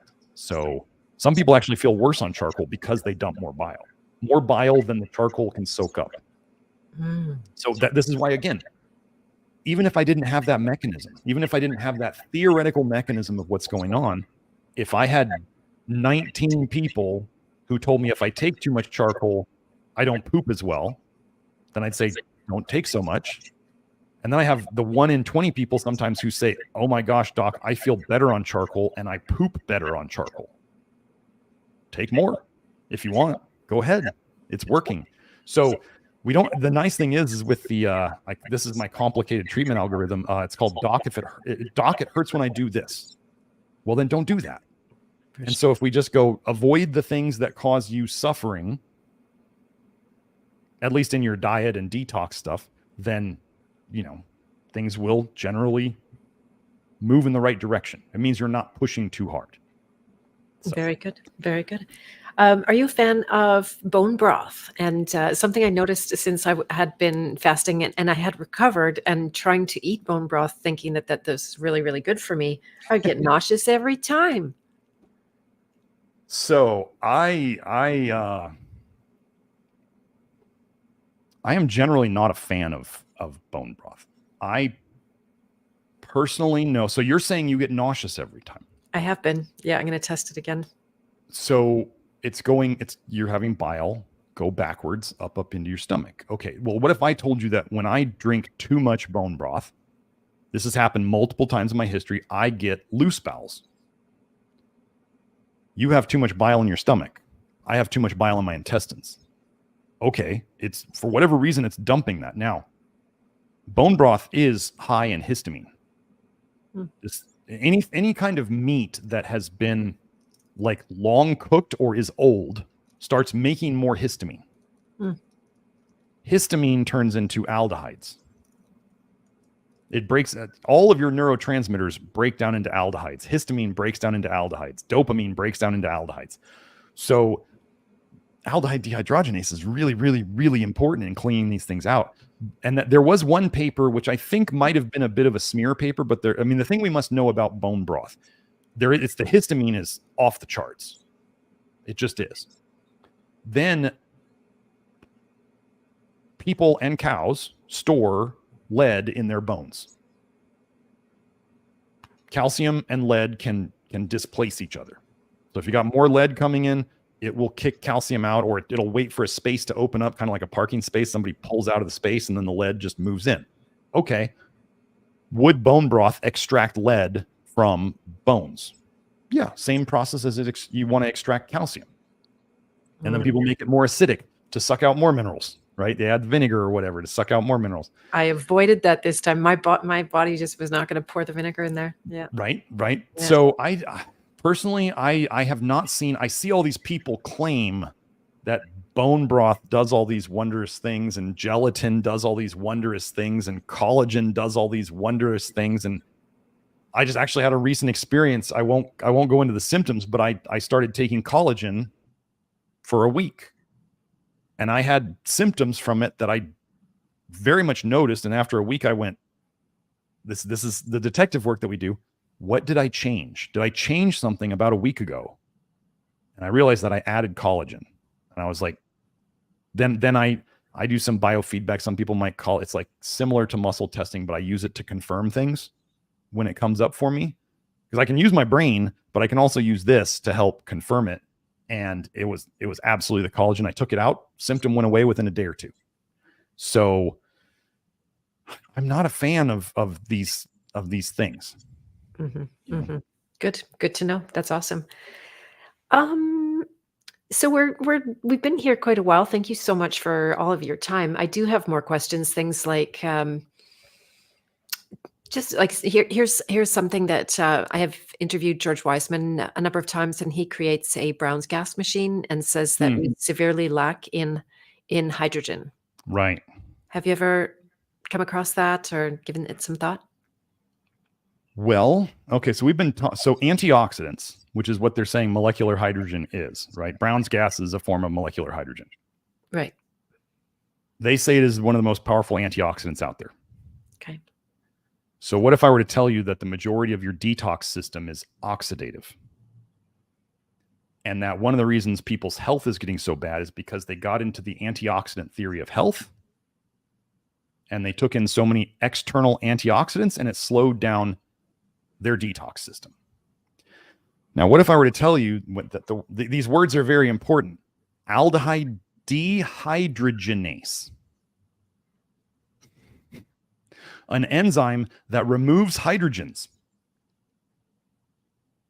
So if we're taking in extra hydrogens, what do you think it's doing to the enzyme that removes hydrogens? They're probably not getting along very well.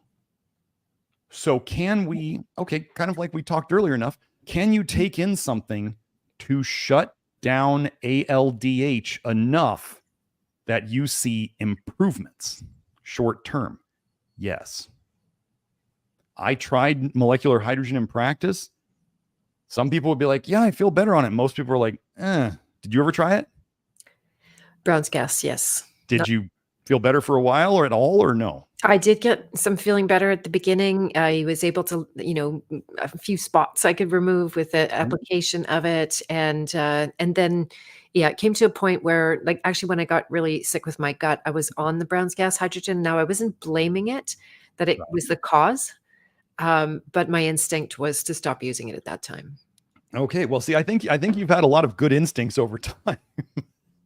You may not have had like the framework like I give people to figure out what was going on. It's one of the biggest compliments I get from people is when they tell me they start understanding toxic bile theory and they look back in their health history and they can finally understand why like something helped for a while and then it went away and then it got worse, or why they felt really good when they did this certain thing, but then they read some blog and they stopped doing it.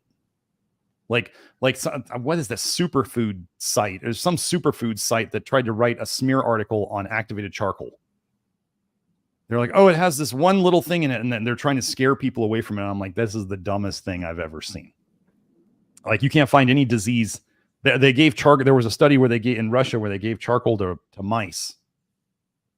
And the mice that got the charcoal, they were already like, I think, mature mice when they started giving them the charcoal, and the ones that they gave the charcoal lived like a third longer than the other group.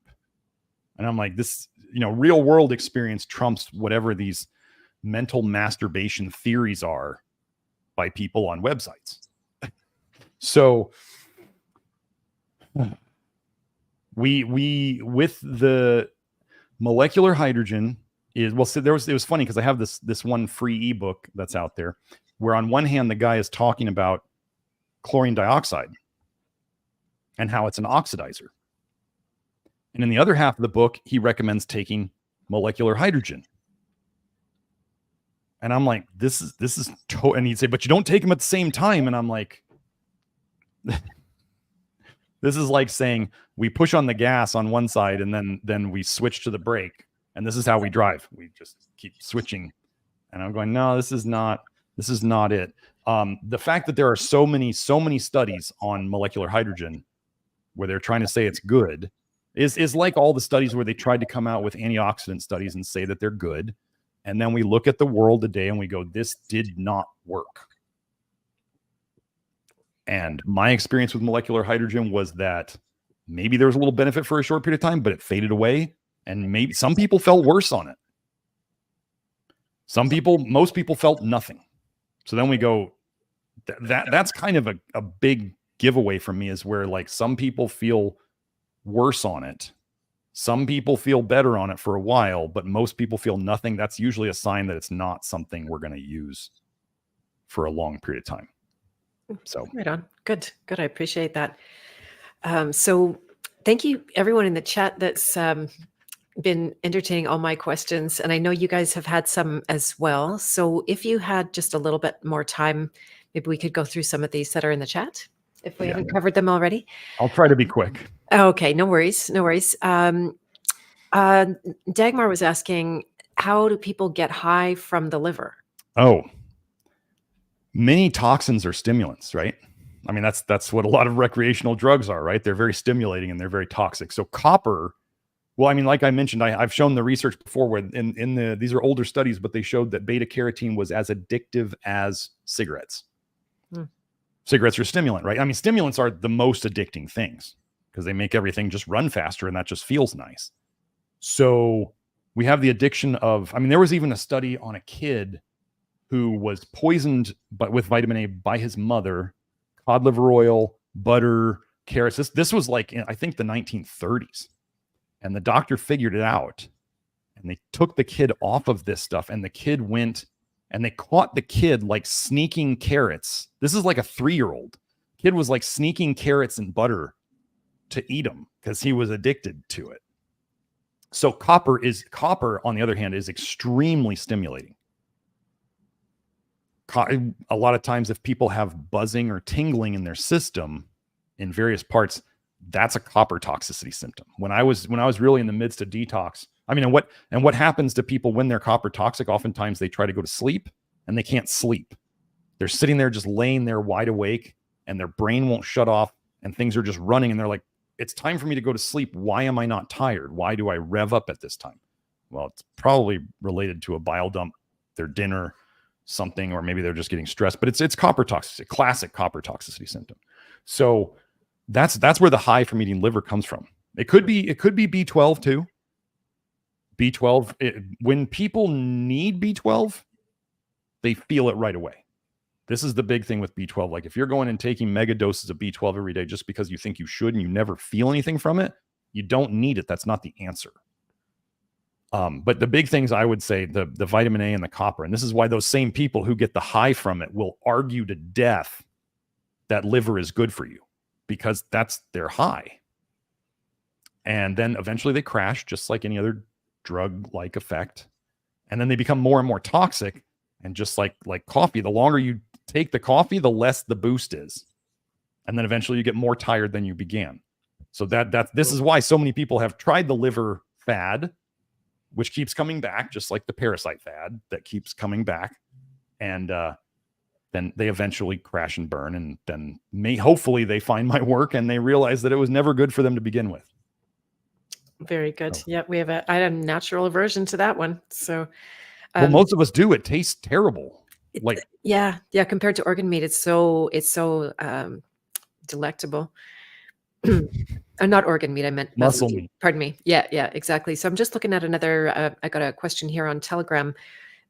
So why restrict a nutrient when you can simply stimulate bile production clean the gallbladder and do coffee enemas so it doesn't recycle? Why demonize a necessary vitamin? I know we Okay, so you're still believing that it's necessary.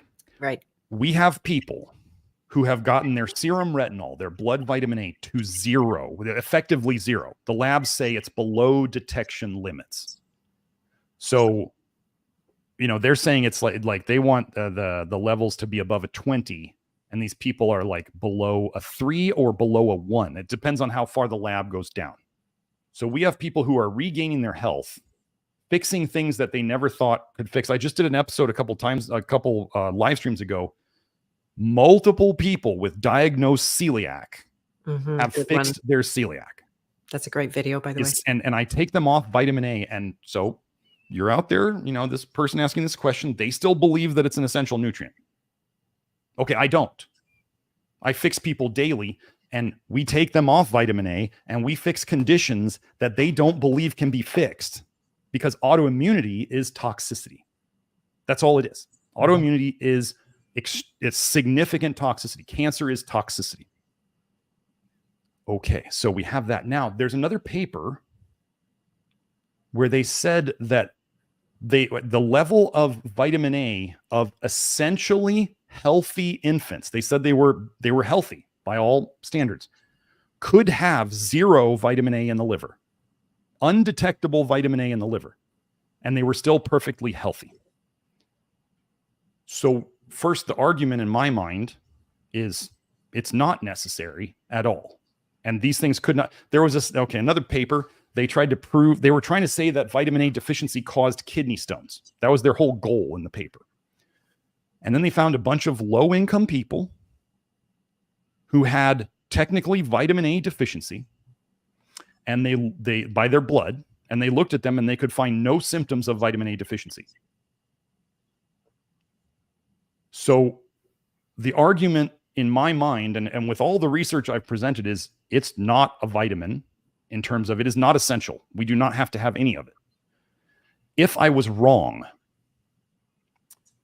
shouldn't people be falling over left and right, their eyes practically falling out of their heads because vitamin A is supposedly necessary for their eyes, their skin getting all sorts of problems? I just had a testimonial the other day on Twitter. Somebody said that their skin had been bad their entire life, and they do low vitamin A, and 18 months later, their skin is better than everybody else's they know. What are we defending this for, other than, oh, there's a bunch of research and a bunch of people saying we need it? Okay, so why don't we try, the question then becomes, why don't we just try to excrete it faster? I have a saying about this, and people get to learn the hard way on this. They don't always believe me, but the saying is the poison always wins. And here's why. So you take in a poison. Let's say mercury. If you want to think of something that you hopefully understand is toxic from the get-go, like there is no benefit to mercury. So if you say, well, why don't we just take chelators and do enemas, and you do excrete the mercury through your bile, why don't we just pump bile and take binders and take chelators and take selenium and just eat as much mercury as we feel like, because mercury is essential, or we just don't need to be scared of it. Mercury goes into your system. It starts causing damage. Like, it's going to cause some damage before your body can deal with it. Okay. The more you take in, the more you're going to store in tissues. This is going to cause problems in the tissues. The more you take in, the more nutrients you need to fight against, to both protect you from the toxin and to detox the toxin. When, let's say, you could just avoid or reduce the toxin, and then you don't put it in your system to cause the damage, you don't put it in to require more nutrients to protect you against the detox, you don't store it, you're actually able to get rid of it from storage. So having less toxin in you requires less nutrition. Mm-hmm. Why is everybody obsessing over taking more and more supplements of vitamins and minerals? America is a do more. America is never like take less. Capitalism it loves to have you buy more crap. Mm-hmm. Mm-hmm. I do this thing where we start taking things away from people. I've had people come to me on 3 pages of supplements. like a spreadsheet of all the ingredients of all of their supplements. I had one lady, I got her down to 1 page on the first day, because a lot of people won't give them all up right away. Or they'll say this actually helps. And I'll say, well, for right now, you can keep your crutch, you can keep your Band-Aid. It's okay. If you don't want to leave it yet, okay. And they keep it. And one lady was able to, she started feeling better right away. And the next month, her husband took a vacation because they saved so much money not buying all these stupid supplements that they didn't need. So why do we not try to, people who have challenged this, people who have challenged the poison always wins, they get bit in the butt because the poison always wins. You cannot out supplement a bad diet. You cannot just make trying to make the detox system run faster. This is a concept that I totally go by. If you have a toxic and depleted system, think of the equivalent in a car. You have a toxic, like it's full of gunk and grime and it's not been maintained. It's full of toxicity. And let's say the critical fluids in it, oil, water, radiator fluid, it's all low. And you go, well, let's just run it faster. We need to drive faster. We're going to speed up the detox. And so you start taking all these things that the internet says speeds up detox. And so you try to put the equivalent of a turbocharger on a crap engine. What does that do to the engine very quickly? Burns it out. It just burns up the engine. And now you have a burnt up engine that is still full of crap and still has deficiencies. And the deficiencies are worse now because you just used up all the fluids trying to run the car faster. So we in this program, we do not think about speeding up detox. That is where all of our mistakes have been made, is in trying to speed up detox. What you are trying to do, you're trying to put the right fluids in the engine. You're trying to put the right nutrients in the engine, which is way fewer essential nutrients than people think. The list is very short, actually. So we make sure the engine has the essential nutrients. We make sure that we're cleaning, we're not putting more gunk in the engine. It is a higher priority to reduce the amount of toxicity going into your system than it is to put more crap in and do more stuff to get it out. Yeah. Because any toxicity you don't put in the system doesn't have to be dealt with. Exactly. It's not even there. So like that, what's the easiest toxin to deal with? The one you didn't put in your body. Yeah. Yeah. It's a great principle. I love that. So it's really like, and why give people more work to do? I don't want to make people go and do coffee enemas if they don't need to. If they're pooping well and doing all this stuff, if I start letting them eat, oh yeah, sure, just go and eat sweet potatoes. It'll be fine. And starts constipating them. And then they got to do coffee enemas to poop it out. When I could just say, don't eat sweet potatoes, eat something else and poop well. Exactly. Right? So, I don't want to live on that, but I'm glad to have it as a backup that when I get signs from my body. Could you name those essential nutrients, by the way, since it's fairly discrete? The big ones, sodium. We do need salt, potassium, magnesium, selenium, molybdenum, and zinc, and nicotinic acid, which is flesh niacin. Right. Very good. That is how those are the nutrients. Those are the specific, what we would call essential nutrients that we specifically will supplement most people on the program and help them get better. We are expecting them that they are eating a fairly good diet along with it. And people will say, but I don't want to buy organic food. And I'm going to tell you, I think the whole organic food is not really organic. I think that's an absolute psyop. I don't believe it as much as they try to post. People will be like, just buy normal food because the organic food is not really organic. There might be problems with organic food, but there's research out there showing that organic food has higher levels of nutrients and lower levels of toxins. You can taste it. Well, yeah. And if you have to eat, we have to eat, right? So why not eat food that is from the beginning less toxic, more nutritious? Yeah. Shouldn't that be where we spend our money first, since we have to eat? Nobody has to supplement anything. 100%. If somebody has a nutrient deficiency, this is another thing I do get to for the people who don't like supplements. They're like, I don't think humans need supplements. In a perfect world, yes, right? But if you have a zinc deficiency and you know that the animal foods are deficient in zinc, you know the plant foods are deficient in zinc, you know you're toxic in vitamin A and copper, which requires zinc to detox them and to protect you against them. And then you say, I will not take any supplement. How in the world are you ever going to get out of the hole that you dug yourself into? It's not in the food. You're full of toxins. How are you going to get it out? If you need zinc to get it out, how are you going to get it out? I do think some of the people who have had issues in the vitamin A detox world, I absolutely believe that it's always the people who don't supplement. They absolutely refuse to, and they have a nutrient deficiency that is slowly getting worse. And that's not necessarily the program's fault. That's their diet choices. That's what got them in this position. I can't manage problems that if they're not my clients, I can't help fix that. What does zinc deficiency look like? Generally, when I see symptoms of eye issues, of skin issues, hormonal issues, zinc deficiency is always present. Okay. Absolutely. Okay, good to know. I do big like global things. I don't worry about, we just look at general trends. That's what I do. And then we look at the hair test and the blood test. And then the saying is test, don't guess, then address. It's not just test, don't guess, then address. We have to add that critical last part. Nice. So unless there was anything really pressing, if you guys could actually reshare.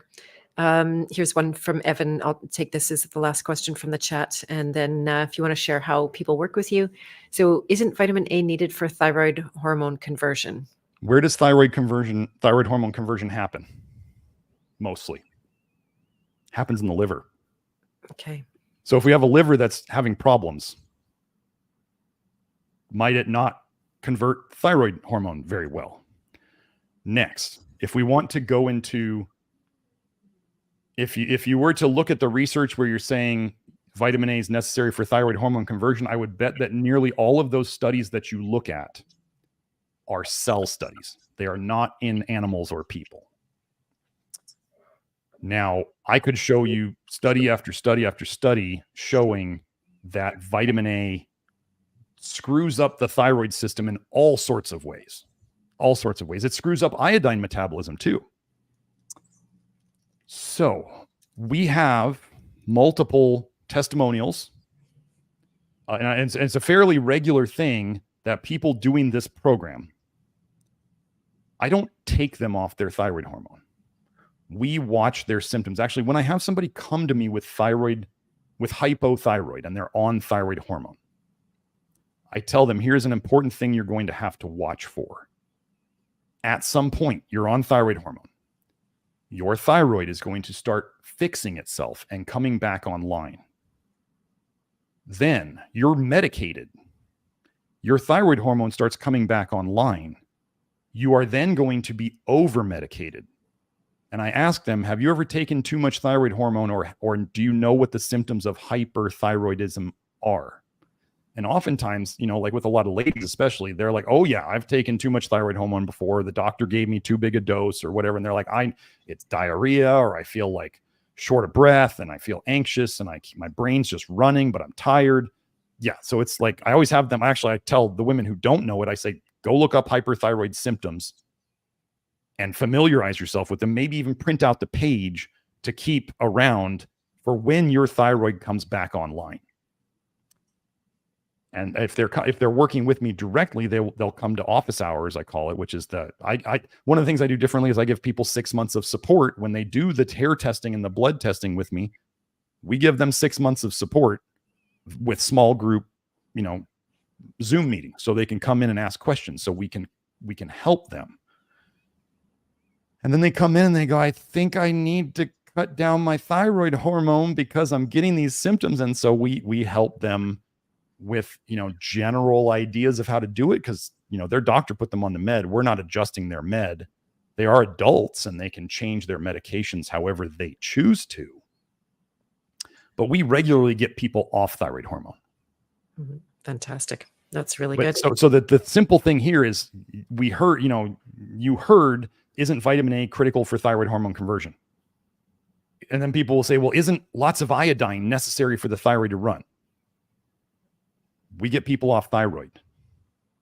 We don't use iodine. What are we doing wrong? We get people off thyroid hormone. I had a woman fix her hyperthyroidism that her doctor wanted to do a radioactive nuclear scan for. We got her thyroid numbers back to normal in 6 months. And her doctor said, we don't need to do the test anymore. What did I do wrong? I'm trying to figure out what I did wrong, because apparently I'm doing things wrong and I'm fixing thyroids that everybody else says once you're on thyroid hormone, you're on it. You're done. Stick a fork in you. You're just going to be on this forever. How am I getting people off thyroid hormone if I don't know how the liver converts thyroid hormone? That's the funny question. That's what nobody can answer. All the haters out there who question me, they can't answer why I'm getting people better. There you go. Good. Could you take this question? It did come at the very beginning and I forgot it, about oxalates and bile dumping. Both oxalates are a poison. Oxalates are a problem. Yes. Yeah. So there's probably, like I talked about earlier, there is that oxalobacter bacteria. I'm actually trying to look into how I might it's very different. You can't get oxalobacter supplements in the US. You have to order them from like India. So I'm going to try to figure out how to do something like that. Oxalates. Well, the biggest problem with oxalate that everybody ignores. So one of the biggest things I work on with people is getting the calcium dysregulation in the body. And by dysregulation, it means you've got too much calcium where you don't want it and not enough calcium where you do want it, which is basically osteoporosis. You don't have enough where you want it. And then calcification of tissues, bone spurs, just calcification of the brain, calcification of the heart. That's heart disease, right? We've got all this calcium in play, and your joints calcifying. And the pineal gland, right? The pineal gland, they always talk about. Oh, the pineal gland. Yes. Your pineal gland calcifying. Yes. So you got calcium dysregulation.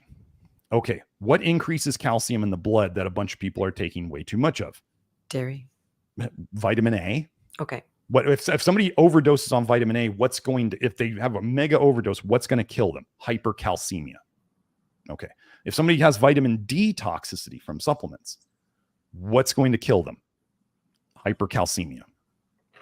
If people are taking way too much calcium in their diet or a bunch of calcium supplements, that just adds gasoline to the fire of the vitamin A and the vitamin D problem. Copper toxicity also increases calcium deposits. So all these things that I'm working on are generally working on reducing the calcium. The thing that people don't, when they talk about oxalates, how does the body store most oxalate in the tissues? Bound to what? Calcium.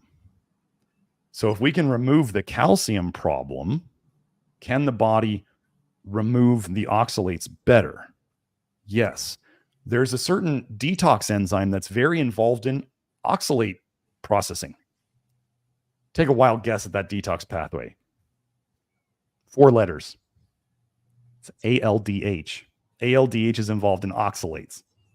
So we just start seeing all of these issues. And let me just say again, real world results. I had clients who were in the low oxalate vitamin A Facebook group, or low oxalate Facebook group, right? The big one, the big, huge oxalate group. And they were, what tends to happen in the oxalate groups is that people start avoiding oxalates and they feel better. Okay. Over time, they become more sensitive to oxalates and they have to continue restricting the oxalates further and further because they just become more sensitive to it. They're not getting better. That's not getting better. That's getting worse. Like they may be helping their symptoms by avoiding them, but they're having to do it more intensely over time. So some of the people in the low oxalate group came and did my stuff. And they started working on it. And then they started noticing that they tolerated more oxalates before they got problems. They were able to start adding foods back in. So was it an oxalate problem or was it a detox problem that we're fixing? Kelsey, my niacin expert, when she came into our group, she actually saw the results we were getting, and she was big on correcting niacin deficiency, which is huge and everywhere. But she actually realized that my program was indirectly fixing niacin deficiency because we were helping the symptoms that she saw flush niacin could really help when you took flush niacin in big enough doses. So again, the poison always wins. We just took away the poisons, and we saw they needed less nutrients. So again, so are some people oxalate sensitive? So one of the things that people have to realize when they come to my program is that just because you start a low vitamin A diet doesn't mean all your old stuff is fixed. And now you can just do, like, I have diabetics who come and they see, oh, I'm recommending beans and grains and all, and, you know, apples and whatever. And they just decide, oh, well, Dr. Smith says to eat all these things.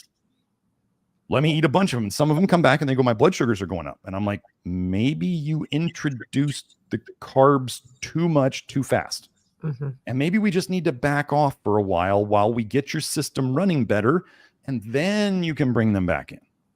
And so it's always just, some people just like rip the Band-Aid off and they're just like, I found the answer. And I'm like, we still got to fix the engine before it runs fast. You know, so like you may have to reduce some things or not jump in too deep too quick because your system is still not fixed. But oxalates is generally, I mean, the funny thing that the low oxalate people who came to me, they came to me saying that the oxalate stuff really helped them, but the vitamin A stuff made them less sensitive. So they didn't have to restrict them so much. Are oxalates a problem? Yes. Oh, they also told me that was the thing I left out. I was going to say that the low oxalate people coming to the diet said, well, this is kind of a low oxalate diet already. And I was like, funny that these things would come in food oftentimes together. Right. Yeah. So supporting that it's not a sensitivity, it's actually oxalates are a poison. Well, okay. So I saw that little question you put up. Okay. Is vitamin A a toxin? I believe so. Can we tolerate some of it if the system's running fast? Yes. Do we tolerate it? Yes. Do we need it? No. That's the key thing. Mm-hmm. Can we deal with it to a certain point? Yes. Yeah. That's there was actually, as long as there's smaller amounts, so and not all the time, I can manage it. An important thing that happened in the 1980s, in the early 80s, well, late 70s, early 80s, was glyphosate came out. Glyphosate chelates minerals, good minerals. However, glyphosate also inhibits a very important detox step in vitamin A detox. And I have medical papers, case studies in the 1980s where the doctors were saying this kid was taking vitamin A for his acne, like high dose vitamin A. Like I think it was like 50,000 units or something. He was trying to shut down his acne with vitamin A. Kid got vitamin A toxicity. The doctors said in the case study, they said this dose of vitamin A should not have caused toxicity. But what came out, what do I think happened in that case study that we'll never know? Probably Roundup came out and this kid's dad had him spraying the yard for weeds, and the kid was probably doing it in shorts. Or I've had people tell me they were given the glyphosate jug by their parents and they were out spraying for weeds or doing landscaping in flip-flops. They tell me they could remember the wet weeds brushing their legs covered in glyphosate. And they said, and that's the summer that their health problems all started. So if glyphosate inhibits vitamin A detox, then you start building it up, the engine gets gunked up, it doesn't detox as well. So anything you're exposed to in the future builds up more. We have to just see this as like a synergistic problem. It could have started from something totally what you think is unrelated, slows down the detox system, and then you build up something else that didn't used to be as toxic. So, but the whole thing we can say about vitamin A and oxalates is you cannot have a zero vitamin A diet. It's impossible. Even in red meat, people will say that there's no vitamin A in red meat, and I can show them studies on reindeer that show that there's vitamin A in wild reindeer meat. Like it's there. Mm-hmm. You can't avoid oxalates completely. So yes, do we want this? We're not trying to speed up the system to deal with them. We are trying to take the brakes off the system. That's what people don't realize. Like trying to put poison in and detox faster is like trying to drive a car with the emergency brake on. Let's take the emergency brake off, and then just everything works better.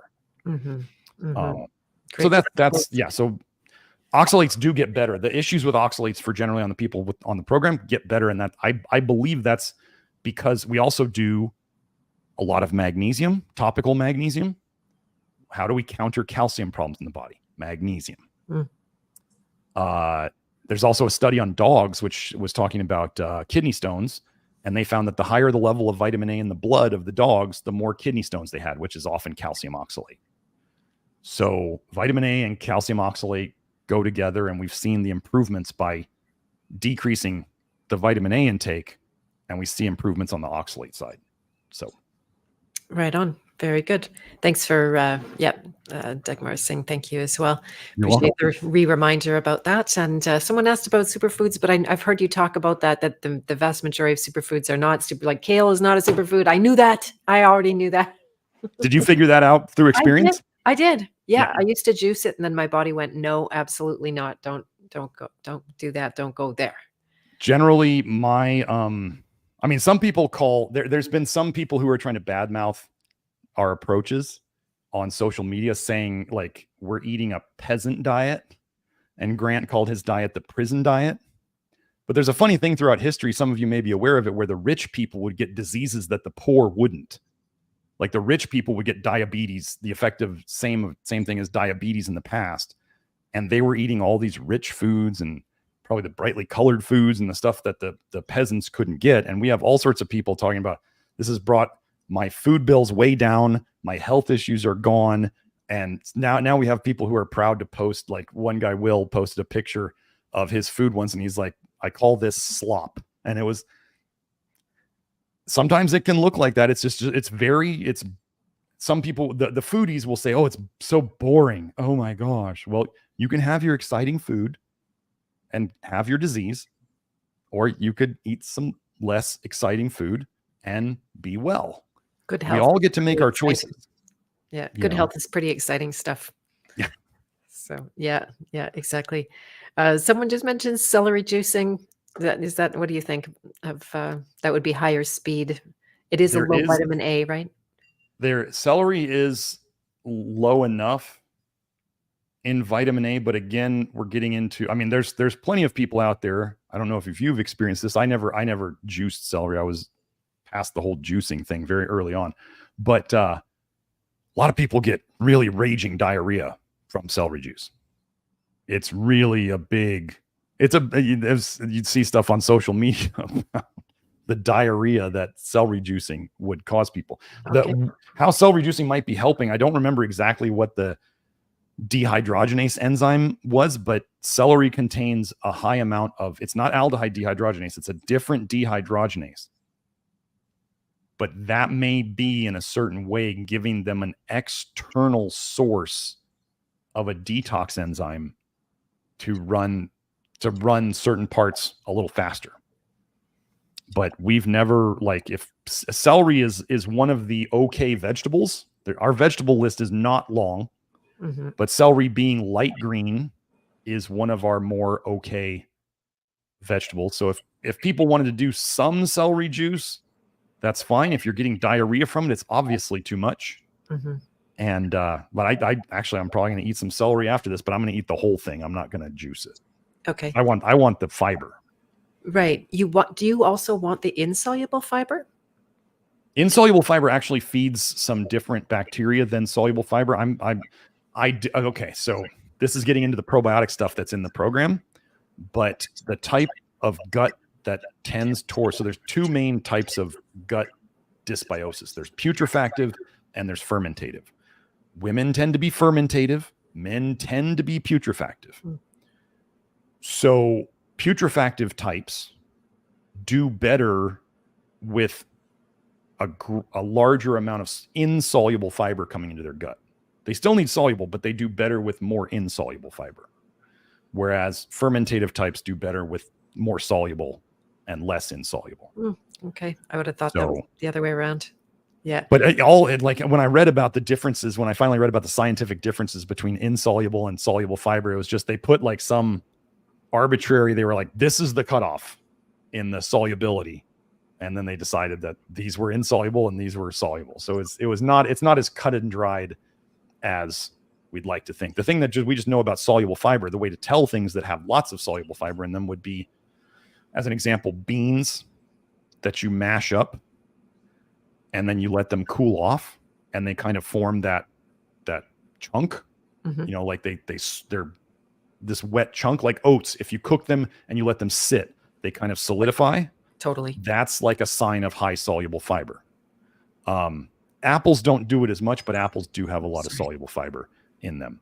So the more things gel like that, the more bile they tend to soak up. But that may also mean the more bile they tend to trigger dumping, because your body senses the soluble fiber coming through, and it says, oh, we have an opportunity to get rid of lots of bile. So it gets kind of excited. I joke that it's kind of like a little puppy who gets excited and it pees on the floor. Your liver can dump more bile than you can soak up sometimes.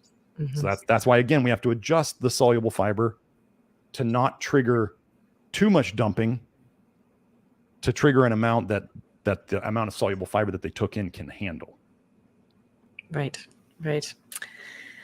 Very good. Wow. I could just ask you questions for 2 weeks in a row, probably. But do you want to talk about how people work with you, how they take, I know you do some one-on-one as well as hosting people in your program. Yeah. So if people wanted to work with me directly, well, we now have 4 practitioners, including myself, Nathan, Hope, and Kelsey.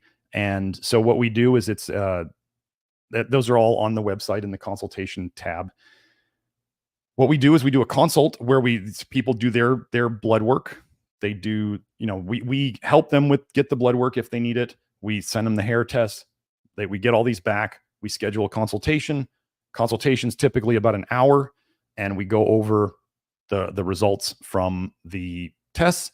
And then people who work with any of my practitioners directly get lifetime access to the Love Your Liver program, because that is the diet stuff. Like, our consultations are not to go so much over the diet. We can cover some diet stuff, but it's not, the Love Your Liver program, when you see how many hours of stuff this is, it's not something we can go over in a consult. It's not like people don't get a consult to get like the abridged version.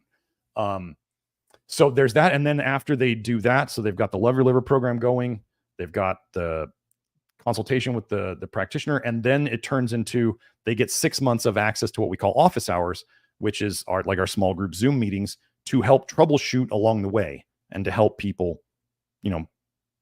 I don't like the idea of, like, you go to a doctor, they tell you to do something, you go home, you do it, and let's say it doesn't work or it makes you feel worse, and now you have to pay the same doctor more money to tell you what to do after their thing messed you up. Right? So that's why I do the included support as part of this, is because this is not easy, and I want people to have help. So all of our practitioners each have their own office hours during the week, and anybody who is a client of any of the practitioners can go to any of the office hours. So they have 4 opportunities to go during the week. Then if people just want to do the do-it-yourself program, or if they wanted to check out the Love Your Liver program, the Love Your Liver program by itself is a do-it-yourself program. You're not expecting access to any of the practitioners necessarily by doing this, but it's what a lot of people call the most comprehensive program for health that they've come across. And you just work your way through it and start doing it, or you don't. You don't have to get better. As the joke I have is, if you like your disease, you can keep your disease. You don't have to do a dang thing I say. You're an adult. You're in control of your own life. You can pick and choose what you do from the program, but that may or may not work as well as you hoped. So that's the do-it-yourself program. We do have our own supplements. We really pride ourselves on, minimizing or eliminating additives, fillers, excipients, binders, the way it should be, but nobody else seems to do it. And I can tell you why. It's a pain in the butt to deal with these supplement companies and not put all this extra crap in them. And then that's basically, those are the three ways. nutritiondetective.com is my main website. That's down at the bottom there. That's where you can find the consultations and the links to the Love Your Liver program and the supplements. If you want to find the Love Your Liver program, it's $99 a year. It's at members.nutritiondetective.com. I have a weekly live stream on YouTube YouTube.com/nutrition detective is the easiest way to find that. The live stream is Tuesday mornings at 10 a.m. So I'm going to do that tomorrow. Okay. And then what else is there? Oh, Twitter is where I'm the most active. So if you ever wanted to see what I had said on a certain topic, go to Twitter. Figure out how to do searches for us. Like for me, I'm Nutri Detect on Twitter. I couldn't use the whole Nutrition Detective. So I'm Nutri, Nutri DETECT. That is where I'm the most active on social media.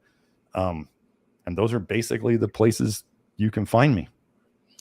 Fantastic. Thank you so much. You're extremely generous with sharing your knowledge. It is very helpful. I've had lots of breakthroughs already, just matching what you're saying with what I'm observing inside myself. And there's a lot of consistency in it. Much Awesome. appreciated. So I'm late for a meeting. I've got to go. Okay. I couldn't stop asking you questions, but thank you so much. It's been fantastic. Thanks to everyone in the chat as well. This will be posted as a podcast over the next 48 hours.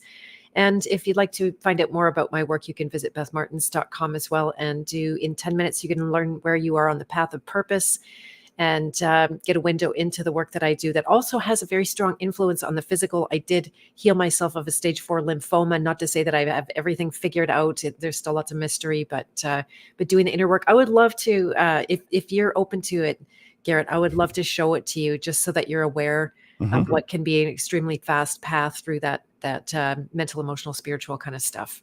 I am always interested in that stuff for my clients and helping them with that. Yeah, it's a big part that it's hard to refer out to, but if you have somebody good, then it's always really helpful, and they can check it out and see if it jives with them, and then do it. Yeah, I'm all for it. Yeah, let's do that. Okay, fantastic. I will contact you, and have a beautiful rest of your day. And everyone here as well will be back soon, no doubt. I'm sure there's something or other coming up pretty soon. Usually is. All right, everyone. Bye for now. Bye. Bye.